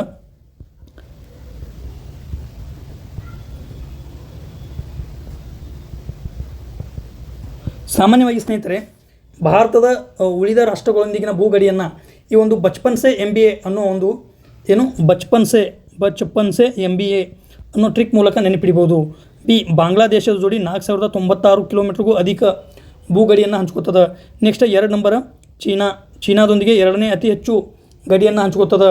ನೆಕ್ಸ್ಟ್ ಪಾಕಿಸ್ತಾನ, ನೆಕ್ಸ್ಟ್ ನೇಪಾಳ, ಮ್ಯಾನ್ಮಾರ, ಭೂತಾನ ಮತ್ತು ಅಫ್ಘಾನಿಸ್ತಾನ. ಅತಿ ಕಡಿಮೆ ಯಾವ ರಾಷ್ಟ್ರದೊಂದಿಗೆ ನಾವು ಭೂಗಡಿಯನ್ನು ಹಂಚ್ಕೋತೇವೆ ಅಂದರೆ ಅದು ಅಫ್ಘಾನಿಸ್ತಾನ. 106 ಕಿಲೋಮೀಟರ್ಗಳಷ್ಟು ಗಡಿಯನ್ನು ಹಂಚ್ಕೋತೇವೆ. ಆದರೆ ಈ ಯಾವ ಭಾಗವನ್ನು ನಾವು ಅಫ್ಘಾನಿಸ್ತಾನದೊಂದಿಗೆ ಗಡಿಯನ್ನು ಹಂಚ್ಕೋತೇವಲ್ಲ ಆ ಭಾಗವನ್ನು ಇಂದು ಪಾಕಿಸ್ತಾನ ಅತಿಕ್ರಮಣ ಮಾಡಿದೆ. ಆದ್ದರಿಂದ ಅದನ್ನು ಪಾಕ್ ಆಕ್ರಮಿತ ಕಾಶ್ಮೀರ ಅಂತೇಳಿ ಕರಿತೇವೆ. ಸೊ ಇದಷ್ಟು ಈ ಬಾರ್ಡರ್ಗಳ ಸಂಗತಿ. ನೆಕ್ಸ್ಟ್ ಪ್ರಶ್ನೆಗೆ ಹೋಗೋಣ. ರಾಷ್ಟ್ರೀಯ ಹೆದ್ದಾರಿಗಳ ಅಭಿವೃದ್ಧಿ ಯೋಜನೆಗೆ ಸಂಬಂಧಿಸಿದಂತೆ ಕೆಳಕಂಡ ಹೇಳಿಕೆಗಳನ್ನು ಪರಿಗಣಿಸಿ. ಬೆಳಗಾವಿ ಮತ್ತು ನೆಲ್ಲೂರು ಸುವರ್ಣ ಚತುಷ್ಕೋನ ಹೆದ್ದಾರಿ ವ್ಯಾಪ್ತಿಯಲ್ಲಿದೆ. ವಡೋದರ ಮತ್ತು ಝಾನ್ಸಿ ಪೂರ್ವ ಪಶ್ಚಿಮ ಕಾರಿಡಾರ್ ವ್ಯಾಪ್ತಿಗೆ ಒಳಪಟ್ಟಿದೆ. ಅಂಬಾಲಾ ಮತ್ತು ಕಾನ್ಪುರ್ ಉತ್ತರ ದಕ್ಷಿಣ ಕಾರಿಡಾರ್ ವ್ಯಾಪ್ತಿಗೆ ಒಳಪಟ್ಟಿದೆ. ಕೆಳಕಂಡ ಯಾವುವು ಸರಿಯಾಗಿವೆ ಅಂತ ಕೇಳೋಣ. ಸ್ನೇಹಿತರೆ, ಇಲ್ಲಿ ಬೆಳಗಾವಿ ಮತ್ತು ನೆಲ್ಲೂರು ಸುವರ್ಣ ಚತುಷ್ಕೋನ ಹೆದ್ದಾರಿಯ ವ್ಯಾಪ್ತಿಯಲ್ಲಿದೆ. ಸುವರ್ಣ ಚತುಷ್ಕೋನ ಡೆಲ್ಲಿ, ಮುಂಬೈ, ಚೆನ್ನೈ, ಕೋಲ್ಕತ್ತಾ ಈ ರೀತಿಯಾಗಿ 4 ಪ್ರಮುಖ ನಗರಗಳನ್ನು ಜೋಡಿಸುವ ಪರಿಕಲ್ಪನೆಯನ್ನು ಅಂದಿನ ಪ್ರಧಾನಿಯಾಗಿದ್ದ ಅಟಲ್ ಬಿಹಾರಿ ವಾಜಪೇಯಿ ಅವರ ಕಾಲದಲ್ಲಿ ಇದು ಬರ್ತದೆ. ಇದನ್ನು ಸುವರ್ಣ ಚತುಷ್ಕೋನ ಹೆದ್ದಾರಿ ಅಂತೇಳಿ ಕರಿತೇವೆ. ಬೆಳಗಾವಿ ಮತ್ತು ನೆಲ್ಲೂರು ಈ ಒಂದು ಸುವರ್ಣ ಚತುಷ್ಕೋನ ಒಂದು ರಸ್ತೆಯಲ್ಲಿ ಬರ್ತದೆ. ಆದ್ದರಿಂದ 1ನೇ ಹೇಳಿಕೆ ಸರಿಯಾಗಿದೆ. 2ನೇ ಹೇಳಿಕೆ ಏನು ಹೇಳ್ತದೆ ಸ್ನೇಹಿತರೆ, ವಡೋದರ ಮತ್ತು ಝಾನ್ಸಿ ಪೂರ್ವ ಪಶ್ಚಿಮ ಕಾರಿಡಾರ್ ವ್ಯಾಪ್ತಿಗೆ ಒಳಪಟ್ಟಿವೆ ಅಂತ ಹೇಳ್ತಾನೆ. ಸ್ನೇಹಿತರೆ, ಈ ಪೂರ್ವ ಪಶ್ಚಿಮ ಕಾರಿಡಾರ್ ಅನ್ನೋದು ಗುಜರಾತ್ನ ಪೋರ್ಬಂದರ್ನಿಂದ ಅಸ್ಸಾಂದ ಸಿಲ್ಚಾರ್ ಕಡೆ ಹೋಗ್ತದೆ. ಈಸ್ಟ್ ವೆಸ್ಟ್ ಕಾರಿಡಾರ್ ಎಲ್ಲಿಂದ ಗುಜರಾತ್ನ ಪೋರ್ಬಂದರ್ನಿಂದ ಅಸ್ಸಾಂನ ಸಿಲ್ಚಾರ್ವರೆಗೆ ಹೋಗುತ್ತದೆ. ಈ ಕಾರಿಡಾರ್ ಝಾನ್ಸಿ ಮೂಲಕ ಹಾಯ್ದು ಹೋಗ್ತದೆ. ಆದರೆ ವಡೋದರ ಮೂಲಕ ಹಾಯ್ದು ಹೋಗೋದಿಲ್ಲ. ವಡೋದರ ಈ ಪೂರ್ವ ಪಶ್ಚಿಮ ಕಾರಿಡಾರ್ ವ್ಯಾಪ್ತಿಗೆ ಬರೋದಿಲ್ಲ. ಆದ್ದರಿಂದ ಈ 2ನೇ ಹೇಳಿಕೆ ತಪ್ಪದ. 1ನೇ ಹೇಳಿಕೆ ಸರಿಯದ ಅಂದ್ರೆ ಈ ಆಪ್ಷನ್ ಬಿ ಎಲಿಮಿನೇಟ್ ಆಗ್ತದೆ. 2ನೇ ಹೇಳಿಕೆ ತಪ್ಪದಂದ್ರೆ ಇದು ಬಿ ಹೋಯ್ತು. ಬಿ ಹೋಯ್ತು. So right answer is A ಮಾತ್ರ ಸರಿ ನಿಜವಾದ ಆನ್ಸರ್ ಆಗ್ತದೆ. ಸೊ ನೆಕ್ಸ್ಟ್ ಒಂದು ಸರಕು ಸಾಗಾಟದ ಲಾರಿ ದೆಹಲಿಯಿಂದ ಭೋಪಾಲ್ಗೆ ಗ್ವಾಲಿಯರ್ ಮಾರ್ಗವಾಗಿ ಸಂಚರಿಸಬೇಕಾಗಿದೆ. ಅತ್ಯಂತ ಕಡಿಮೆ ದೂರದಲ್ಲಿ ಈ ಮಾರ್ಗವನ್ನು ಕ್ರಮಿಸಲು ಈ ಕೆಳಕಂಡ ಯಾವೆಲ್ಲ ರಾಷ್ಟ್ರೀಯ ಮಾರ್ಗಗಳನ್ನು ಬಳಸಿಕೊಂಡು ಸಂಚರಿಸಬೇಕಾಗುತ್ತದೆ. ಸ್ನೇಹಿತರೆ, ಇದೊಂದು ಅತಿ ವೇಗ ಕ್ವಶನ್ ಅದು. ಇದನ್ನು ಬಿಡಿಸೋದು ಅಷ್ಟು ಇದು ಆಗಲ್ಲ. ಸುಮ್ಮನೆ ಇಂಥ ಕ್ವಶನನ್ನು ಸ್ಕಿಪ್ ಮಾಡೋದು ಒಳ್ಳೆಯದು. ನಾವೇನು 100ಕ್ಕೆ 100 ಕ್ವಶನ್ ಅಪ್ಲೈ ಮಾಡಲ್ಲ. ಇಂಥ ಕ್ವಶನನ್ನು ಸ್ಕಿಪ್ ಮಾಡೋದು. ಸೊ ಇದಕ್ಕೆ ಆನ್ಸರ್ ಅದ ಆಪ್ಷನ್ 2. ಇಂಥ ಕ್ವಶನ್ನ ಯೂಶ್ವಲಿ ಸ್ಕಿಪ್ ಮಾಡೋದು ಒಳ್ಳೆಯದು. ನೆಕ್ಸ್ಟ್ ಕ್ವಶನ್ 85ನೇ ಪ್ರಶ್ನೆ. ರಾಜಮನೆತನ ಮತ್ತು ಅದರ ಸ್ಥಾಪಕರಿಗೆ ಸಂಬಂಧಿಸಿದಂತೆ ಕೆಳಗಿನವುಗಳನ್ನು ಪರಿಗಣಿಸಿ. ಶುಂಗ ಮನೆತನ ಅಗ್ನಿಮಿತ್ರ ಶುಂಗ, ಕಣ್ವ ರಾಜಮನೆತನ ವಸುದೇವ ಕಣ್ವ, ಕುಶಾನ VM ಕಡಪಸಿಸ್, ಶಕ ರಾಜಮನೆತನ ಮೋಯಸ್. ಈ ಮೇಲಿನ ಎಷ್ಟು ಜೋಡಿಗಳು ಸರಿಯಾಗಿ ಹೊಂದಿಕೆಯಾಗಿವೆ ಗುರುತಿಸಿ. ಆಪ್ಷನ್ 1 ಮಾತ್ರ, 2 ಮಾತ್ರ, 3 ಮಾತ್ರ, ಎಲ್ಲ 4. ಸ್ನೇಹಿತರೆ, ಇಲ್ಲಿ 1ನೇ ಹೇಳಿಕೆಯನ್ನು ಗಮನಿಸಬೇಕು. ಶುಂಗ ರಾಜಮನೆತನ ಮೂಲತಃ ಮೌರ್ಯರ ನಂತರ ಈ ಶುಂಗ ಮನೆತನ ಬರ್ತದೆ. ಮೌರ್ಯ ಸಾಮ್ರಾಜ್ಯದ ಕೊನೆಯ ದೊರೆ ಯಾರು? ಅವರೇ ಬೃಹದ್ರಥ ಅಂತೇಳಿ ನಾವು ಗುರುತಿಸ್ತೇವೆ. ಸೊ ಮೌರ್ಯ ಸಾಮ್ರಾಜ್ಯದ ಕೊನೆಯ ದೊರೆ ಈ ಬೃಹದ್ರಥನನ್ನು ಪುಷ್ಯಮಿತ್ರ ಶುಂಗ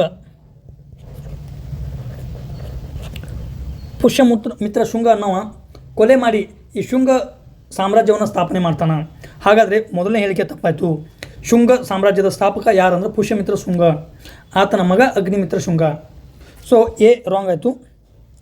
ನೆಕ್ಸ್ಟ್ ಕಣ್ವ ರಾಜಮನೆತನ. ಮೌರ್ಯರ ನಂತರ ಬಂದ ಶುಂಗರನ್ನು ಈ ಕಣ್ವ ವಂಶದವರು ಏನು ಮಾಡ್ತಾರೆ, ಮನಿಷಿ ಈ ಕಣ್ವ ಸಾಮ್ರಾಜ್ಯವನ್ನು ಸ್ಥಾಪನೆ ಮಾಡ್ತಾರೆ. ಹಾಗಾದರೆ ಈ ಕಣ್ವ ರಾಜ್ಯದ ಸ್ಥಾಪಕ ಯಾರಂದ್ರೆ ವಸುದೇವ ಕಣ್ವ. ಸೊ ಬಿ ಹೇಳಿಕೆ ಸರಿಯಾಗಿದೆ. ಮೂರನೇ ಹೇಳಿಕೆ ಕುಶಾನ ಸಾಮ್ರಾಜ್ಯದ ನಿಜವಾದ ಸ್ಥಾಪಕ ಯಾರು ಅಂದ್ರೆ ಕುಜಲ್ ಕಡಾಪ್ಸಿಸ್ ಅಂತೇಳಿ ಕರಿತೀವಿ ನಾವು. ವಿಮ ಕಡಾಪ್ಸಿಸ್ ಅಲ್ಲ, ಕುಜುಲ್ ಕಡಾಪ್ಸಿಸ್. ಹಾಗಾಗಿ ಇಲ್ಲಿ ಏನಾಗ್ತದೆ, ಮೂರನೇ ಹೇಳಿಕೆ ತಪ್ಪಾಗ್ತದೆ. ನಾಲ್ಕನೇ ಹೇಳಿಕೆ ಶಕ ವಂಶದ ಬಗ್ಗೆ ಕೊಟ್ಟಾನ. ಭಾರತದ ವಾಯುವ್ಯ ಭಾಗದಲ್ಲಿ ಈ ಶಕರಿದ್ದರು. ಇವರನ್ನು ಇಂಡೋಶೀಥಿಯನ್ ಅಂತೇಳಿ ಕರಿತೀವಿ ನಾವು. ಸೊ ಇಂಡೋಶೀಥಿಯನ್ ಸಾಮ್ರಾಜ್ಯವನ್ನು ಸ್ಥಾಪಿಸಿದ ಮೊದಲ ದೊರೆ ಯಾರಂದ್ರೆ ಅದು ಮಹೇಶ್ ಅಥವಾ ಮೋಘ ಅಂತೇಳಿ ಕರಿತೀವಿ ನಾವು. ಸೊ ಹೇಳಿಕೆ ಡಿನೂ ಸರಿಯಾಗದ, ಎರಡಕ್ಕೆ ಮಾತ್ರ ಸರಿಯಾಗಿರೋದು ಆನ್ಸರ್ ಇದಕ್ಕೆ. ಇಲ್ಲಿ ಗಮನಿಸಿದ್ರೆ ಶುಂಗ ರಾಜಮನೆತನದ ಸಂಸ್ಥಾಪಕ ಯಾರು, ಪುಷ್ಯಮಿತ್ರ ಶುಂಗ. ಕಣ್ವ ರಾಜಮನೆತನದ್ದು ವಸುದೇವ ಕಣ್ವ. ಕುಶಾನ ಸಾಮ್ರಾಜ್ಯದ್ದು ಕುಜುಲ್ ಕಡಪ್ಸಿಸ್. ಶಕ ಮನೆತನದ ಯಾರು, ಮಾಯೇಸ್ ಅಥವಾ ಮೋಘ ಅಂತೇಳಿ ಕರಿತೇವೆ. ಇದಷ್ಟು ಈ ಪ್ರಶ್ನೆಗೆ ಉತ್ತರ ಯಾವುದು, ಆಪ್ಷನ್ ಬಿ ಸರಿಯಾದ ಉತ್ತರ.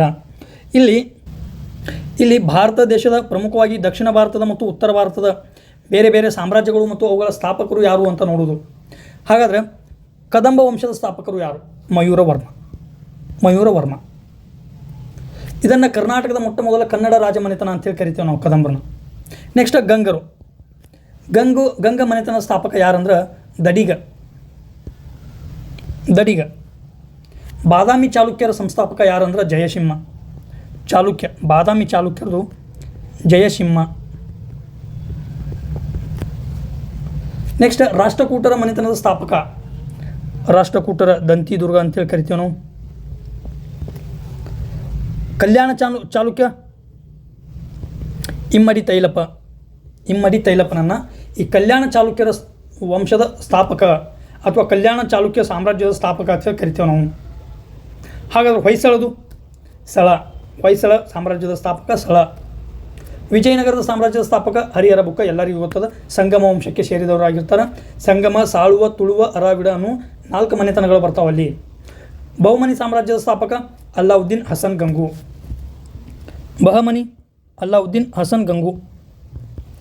ಸೊ ನೆಕ್ಸ್ಟ್ ಹರ್ಯಂಕ ವಂಶ. ಇದು ಪ್ರಾಚೀನ ಇತಿಹಾಸದಲ್ಲಿ ಹರ್ಯಂಕ ವಂಶದ ಸ್ಥಾಪಕ ಯಾರು ಅಂದ್ರೆ ಬಿಂದುಸಾರ ಮೂಲತಃ ಚಂದ್ರಗುಪ್ತ ಮೌರ್ಯನ ಮಗ ಬಿಂದುಸಾರನ ಮಗ ಅಶೋಕ. ಇವರು ಬಿಂದುಸಾರ, ಆದರೆ ಹರ್ಯಂಕ ವಂಶದ ಸ್ಥಾಪಕ ಬಿಂಬಿಸಾರ. ಶಿಶುನಾಗ ವಂಶದ ಸ್ಥಾಪಕ ಯಾರಂದ್ರೆ ಶಿಶುನಾಗ. ನಂದ ವಂಶ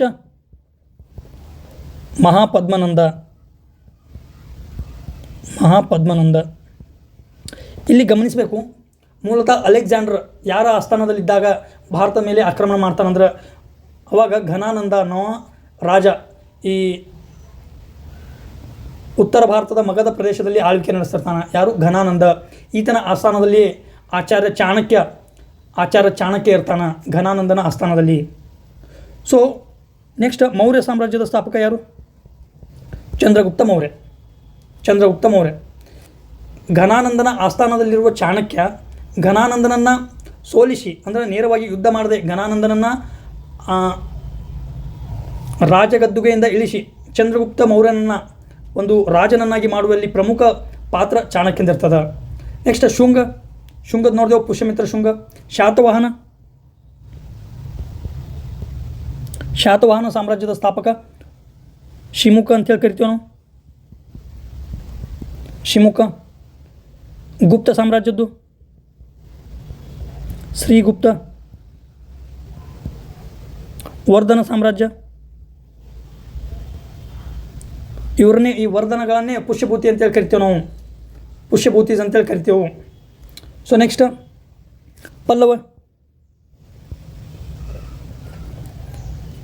ಪಲ್ಲವ ಸಾಮ್ರಾಜ್ಯದ ಸ್ಥಾಪಕ ಸಿಂಹ ವಿಷ್ಣು ಅಂತೇಳಿ ಕರಿತೀವಿ. ಚೋಳ ಸಾಮ್ರಾಜ್ಯದ ಸ್ಥಾಪಕ ವಿಜಯಾಲಯ ಚೋಳ. ಸ್ನೇಹಿತರೆ ಇಲ್ಲಿ ಗಮನಿಸಬೇಕು, ಚೋಳರು ಈ ಸಂಗಮ ಸಾಹಿತ್ಯದ ಕಾಲ ಮುಗಿದ ಮ್ಯಾಗೂ ಚೋಳರು ಇರ್ತಾರಲ್ಲಿ ಆ ಸಂದರ್ಭದಲ್ಲಿ. ನಂತರ ಚೋಳರು ಈ ಪಲ್ಲವರಾದ ಮೇಲೆ ಚೋಳರು ಬರ್ತಾರೆ. ಚೋಳರ ಕಾಲಾವಧಿ 2 ಘಟ್ಟದಲ್ಲಿ ಬರ್ತದೆ. ಮೂಲತಃ ಚೋಳರ ಸ್ಥಾಪಕ ಯಾರಂದ್ರೆ ವಿಜಯಾಲಯ ಚೋಳ. ಇದು ಪ್ರಾಚೀನ ಚೋಳರು ಇವರು. ಪಾಂಡ್ಯರ್ದು ಯಾರು? ಪಾಂಡ್ಯ ಕಡುಂಗೋನ ಅಂತ ಹೇಳಿ ಕರಿತೀವಿ ನಾವು. ಸೊ ಸ್ನೇಹಿತರೆ, ಇದಷ್ಟು ಭಾರತದ ಪ್ರಾಚೀನ ಮತ್ತು ಮಧ್ಯಯುಗೀನ ಕಾಲದಲ್ಲಿಯ ವಿವಿಧ ಮನೆತನಗಳು ಮತ್ತು ಆ ಮನೆತನಗಳ ಸ್ಥಾಪಕರು ಯಾರು ಅನ್ನೋದರ ಬಗ್ಗೆ ಮಾಹಿತಿ. ಸೊ ನೆಕ್ಸ್ಟ್ ಕ್ವಶನ್ಗೆ ಹೋಗೋಣ. ನೆಕ್ಸ್ಟ್ ಕ್ವಶನ್ ಇದೆ 86ನೇ ಪ್ರಶ್ನೆ. ಅಲ್ಲಾವುದ್ದೀನ್ ಖಿಲ್ಜಿಯ ತೆರಿಗೆ ನೀತಿಗೆ ಸಂಬಂಧಿಸಿದಂತೆ ಕೆಳಗಿನ ಹೇಳಿಕೆಗಳನ್ನು ಪರಿಗಣಿಸಿ. ಅಲ್ಲಾವುದ್ದೀನ್ ಖಿಲ್ಜಿ ಗಣಿಗಳ ಮೇಲೆ ಖುಮ್ಸ್ ಎಂಬ ತೆರಿಗೆಯನ್ನು ವಿಧಿಸಿದನು. ಜಕಾತ್ ಎಂಬುದು ಅವನ ಆಳ್ವಿಕೆಯಲ್ಲಿ ಮುಸ್ಲಿಮೇತರರ ಮೇಲೆ ವಿಧಿಸಲಾದ ತೆರಿಗೆಯಾಗಿತ್ತು. ಜಜಿಯಾ ತೆರಿಗೆಯನ್ನು ಜಾನುವಾರುಗಳ ಮೇಲೆ ವಿಧಿಸಲಾಗುತ್ತಿತ್ತು. ಸ್ನೇಹಿತರೆ ಇಲ್ಲಿ ಗಮನಿಸಬೇಕು, ಮಧ್ಯಯುಗದ ಸಂದರ್ಭದಲ್ಲಿ ಈ ದೆಹಲಿ ಸುಲ್ತಾನರ ಆಳ್ವಿಕೆಯ ಸಂದರ್ಭದಲ್ಲಿ ವಿಶೇಷವಾಗಿ ಕೃಷಿ ಸುಧಾರಣೆ ಆಗಿರ್ಬೋದು, ಮಾರುಕಟ್ಟೆ ಸುಧಾರಣೆ ಆಗಿರ್ಬೋದು, ವಿವಿಧ ನೀತಿಗಳು, ಅಲ್ಲಾವುದ್ದೀನ್ ಖಿಲ್ಜಿಯ ನೀತಿಗಳಾಗಿರ್ಬೋದು, ಮೊಹಮ್ಮದ್ ಬಿನ್ ತುಘಲಕ್ನ ನೀತಿಗಳಾಗಿರ್ಬೋದು, ಅಲ್ಲಿಯ ವಾಸ್ತುಶಿಲ್ಪಗಳಾಗಿರ್ಬೋದು, ಇವು ಎಕ್ಸಾಮ್ ದೃಷ್ಟಿಯಿಂದ ಅತಿ ಮಹತ್ವದ್ದು. ಈಗ ನಾವು ಏನು ಮಾಡೋಣ, ಅಲ್ಲಾವುದ್ದೀನ್ ಖಿಲ್ಜಿ ಮತ್ತು ಮೊಹಮ್ಮದ್ ಬಿನ್ ತುಘಲಕ್ ಇವರು ನಿರಂತರವಾಗಿ ಇಲ್ಲಿ ಎಕ್ಸಾಮ್ಗೆ ಕ್ವಶನ್ ರೈಸ್ ಆಗ್ತಾವೆ ಅಂತೇಳಿ ಇಲ್ಲಿಯ ಒಂದು ಇವರ ಸುಧಾರಣಾ ಕಾರ್ಯಗಳನ್ನು ವಿವರವಾಗಿ ನೋಡೋಣ ಸ್ನೇಹಿತರೆ. ಏನದಿಲ್ಲಿ ಮೂಲತಃ ಅಲ್ಲಾವುದ್ದೀನ್ ಖಿಲ್ಜಿ ಗಣಿಗಳ ಮೇಲೆ ಖಮ್ಸ್ ಎಂಬ ತೆರಿಗೆಯನ್ನು ವಿಧಿಸಿದನು ಅಂತ ಕೇಳೋಣ. ಹೌದು ಸ್ನೇಹಿತರೆ, ಒಂದೇ ಹೇಳಿಕೆ ಸರಿಯಾಗ್ಯದ. ಈ ಖಮ್ಸ್ ಅಂದ್ರೆ ಅಥವಾ ಖುಮ್ಸ್ ಅಂದರೆ ಏನು? ಯುದ್ಧದಲ್ಲಿ ಶತ್ರುಗಳಿಂದ ಲೂಟಿ ಮಾಡಿದ ಸಂಪತ್ತೇನಿರ್ತಲ್ಲ ಆ ಸಂಪತ್ತಿನ ಮೇಲೆ ತೆರಿಗೆ ಹೇರುವುದು. ಖಿಲ್ಜಿ ಗಣಿಗಳ ಮೇಲೆ ಖುಮ್ಸ್, ಯುದ್ಧದಲ್ಲಿ ಶತ್ರುಗಳಿಂದ ಲೂಟಿ ಮಾಡಿದ ಸಂಪತ್ತಿನ ಮೇಲೆ ತೆರಿಗೆ ಹೇರುವುದು.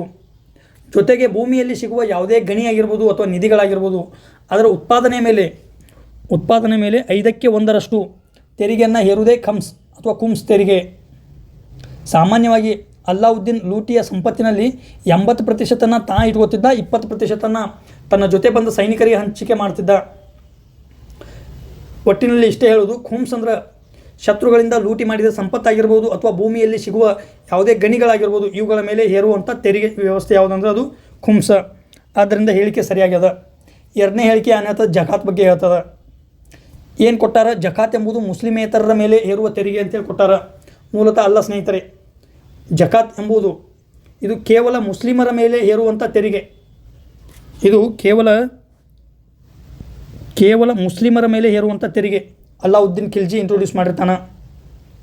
ಪ್ರತಿಯೊಬ್ಬ ಮುಸ್ಲಿಂ ಕಡ್ಡಾಯವಾಗಿ ಬಡವರಿಗೆ ನೀಡಬೇಕಾದ ಧಾರ್ಮಿಕ ತೆರಿಗೆ ಯಾವುದಂದ್ರೆ ಅದು ಜಕಾತ್. ಮೂಲತಃ ಇದು ಧಾರ್ಮಿಕ ತೆರಿಗೆ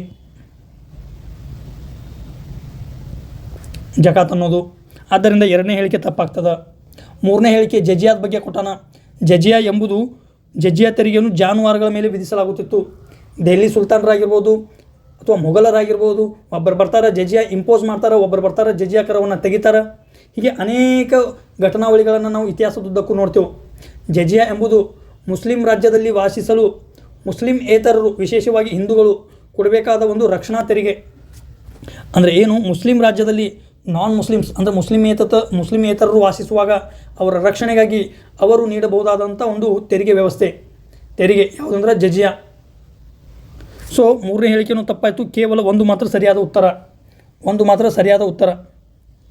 ಈಗ ನಾವು ಈ ಅಲ್ಲಾವುದ್ದೀನ್ ಖಿಲ್ಜಿಯ ಬಗ್ಗೆ ಒಂದು ಸ್ವಲ್ಪ ಆತನ ಸುಧಾರಣೆಗಳನ್ನು ನೋಡ್ಕೊಳ್ಳೋದಾದ್ರೆ, ಮೂಲತಃ ಈ ಅಲ್ಲಾವುದ್ದೀನ್ ಖಿಲ್ಜಿಯನ್ನು 2ನೇ ಅಲೆಕ್ಸಾಂಡರ್ ಅಂತೇಳಿ ಗುರುತಿಸ್ತೇವೆ ನಾವು.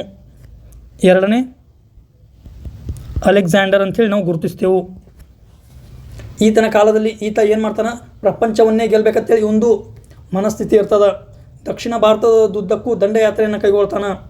ಮಲಿಕ್ ಕಾಫರ್ನನ್ನು ತನ್ನ ಪ್ರಧಾನಮಂತ್ರಿ ಅಥವಾ ಸೇನಾಧಿಪತಿಯಾಗಿ ನೇಮಕ ಮಾಡ್ತಾನೆ. ಯಾರನ್ನ? ಮಲಿಕ್ ಕಫರ್ ಸೇನಾಧಿಪತಿಯನ್ನು ನೇಮಕ ಮಾಡ್ತಾನೆ. ಈ ಮಲಿಕ್ ಕಫರ್ನ ನೇತೃತ್ವದಲ್ಲಿ ದಕ್ಷಿಣದ ಭಾರತದ ಈ ದಂಡಯಾತ್ರೆ ಕೈಗೊಳ್ಳಲಾಗ್ತದೆ. ಆತ ದೇವಗಿರಿ ಆಗಿರ್ಬೋದು, ವಾರಂಗಲ್ ಆಗಿರ್ಬೋದು, ಈ ಹೊಯ್ಸಳರ ದ್ವಾರ ಸಮುದ್ರ ಮತ್ತು ಮದುರೈನ ಮೇಲೆ ದಾಳಿ ಮಾಡಿ ಸಿಕ್ಕಾಪಡಿ ಸಂಪತ್ತನ್ನು ಲೂಟಿ ಮಾಡಿ ಹೋಗ್ತಾನೆ. ಯಾರು? ಮಲಿಕ್ ಕಫರ್. ಇದಿಷ್ಟು ಇವರ ರಾಜಕೀಯ ಇತಿಹಾಸ. ನೆಕ್ಸ್ಟ್ ಈತ ಈ ಅಲ್ಲಾವುದ್ದೀನ್ ಖಿಲ್ಜಿ ಹಲವಾರು ಸುಧಾರಣೆಗಳನ್ನು ತರ್ತಾನೆ, ಮಾರುಕಟ್ಟೆ ಸುಧಾರಣೆಗಳನ್ನು ತರ್ತಾನೆ. ಯಾವ ಯಾವ ಮಾರುಕಟ್ಟೆ ಸುಧಾರಣೆಗಳು?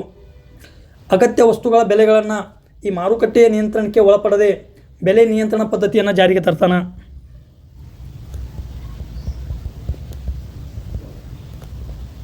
ಬೆಲೆ ನಿಯಂತ್ರಣ ಪದ್ಧತಿ ಏನ್ in the essential commodities act ಪ್ರಕಾರ ಕೆಲವು ಅಗತ್ಯ ವಸ್ತುಗಳ ಬೆಲೆ ನಿರ್ದಿಷ್ಟವಾಗಿ ಇದೇ ರೇಂಜ್ದಾಗಿರಬೇಕು, ಇಷ್ಟೇ ಇರಬೇಕು ಅಂತೇಳಿ ಸರ್ಕಾರ ಡಿಸೈಡ್ ಮಾಡ್ತದೋ ಅದೇ ರೀತಿಯಾಗಿ ಅಲ್ಲಾವುದ್ದೀನ್ ಖಿಲ್ಜಿ ಅಂದಿನ ಕಾಲದಲ್ಲಿ ವಸ್ತುಗಳ ಬೆಲೆ, ಅದರಲ್ಲೂ ಅಗತ್ಯ ವಸ್ತುಗಳ ಬೆಲೆಗಳನ್ನು ನಿಯಂತ್ರಣ ಮಾಡುವ ಒಂದು ಪದ್ಧತಿಯನ್ನು ಜಾರಿಗೆ ತಂದಿರ್ತಾನೆ. ಮಾರುಕಟ್ಟೆಯನ್ನು ನಿಯಂತ್ರಣ ಮಾಡುವ ಸಲುವಾಗಿ ಇಬ್ಬರು ಅಧಿಕಾರಿಗಳನ್ನು ನೇಮಕ ಮಾಡ್ತಾನೆ. ಯಾರು? ದಿವಾನ್ ಇ ರಿಯಾಸತ್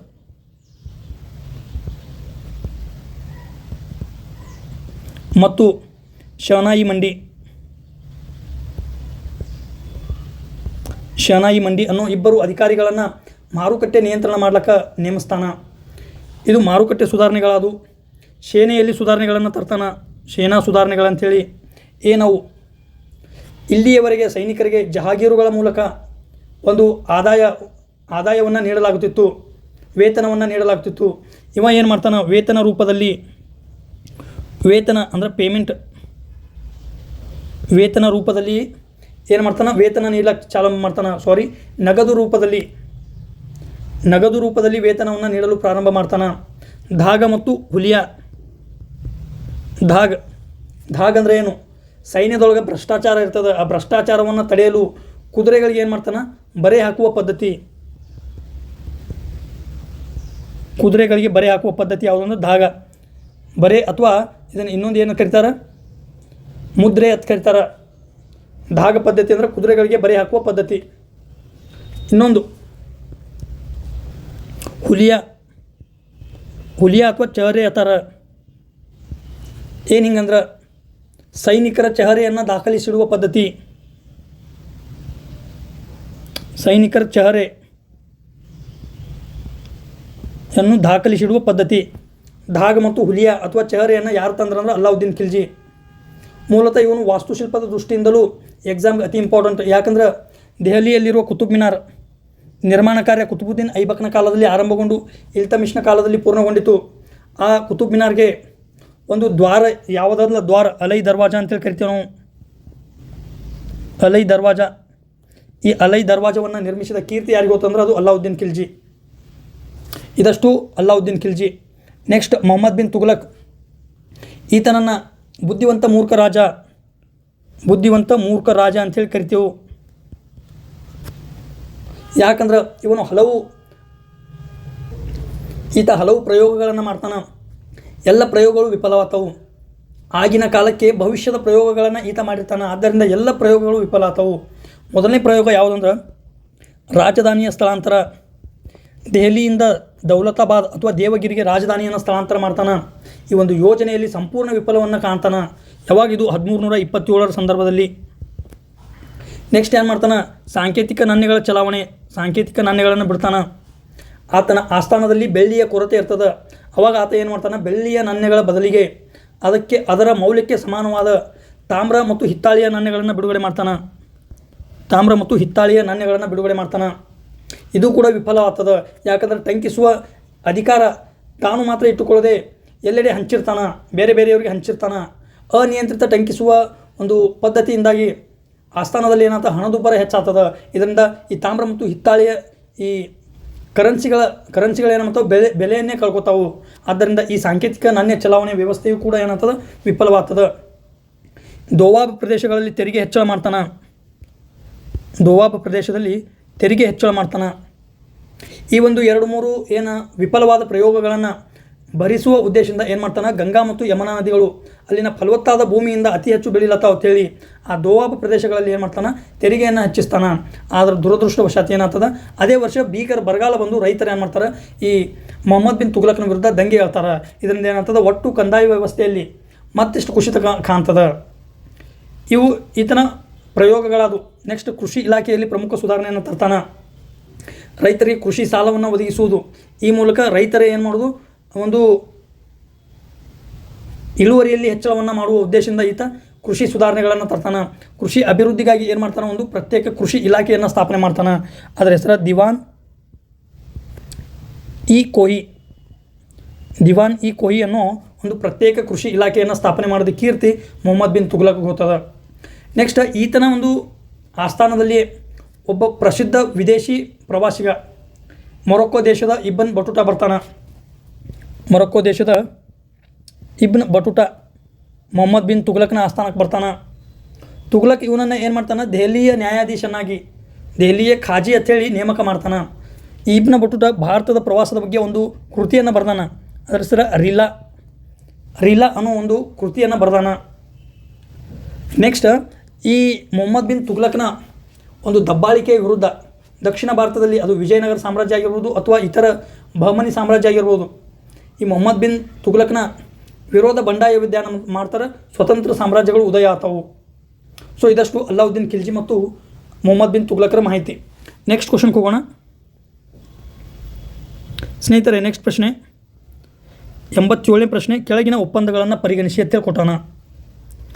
ಲಕ್ನೋ ಒಪ್ಪಂದ 1916, ಗಾಂಧಿ ಇರ್ವಿನ್ ಒಪ್ಪಂದ 1930, ಪೂನಾ ಒಪ್ಪಂದ 1933. ಈ ಮೇಲಿನ ಎಷ್ಟು ಒಪ್ಪಂದಗಳು ಸರಿಯಾಗಿ ಹೊಂದಿಕೆಯಾಗಿವೆ ಎಂಬುದನ್ನು ಗುರುತಿಸಿ ಅಂತ ಹೇಳ್ಯಾನ.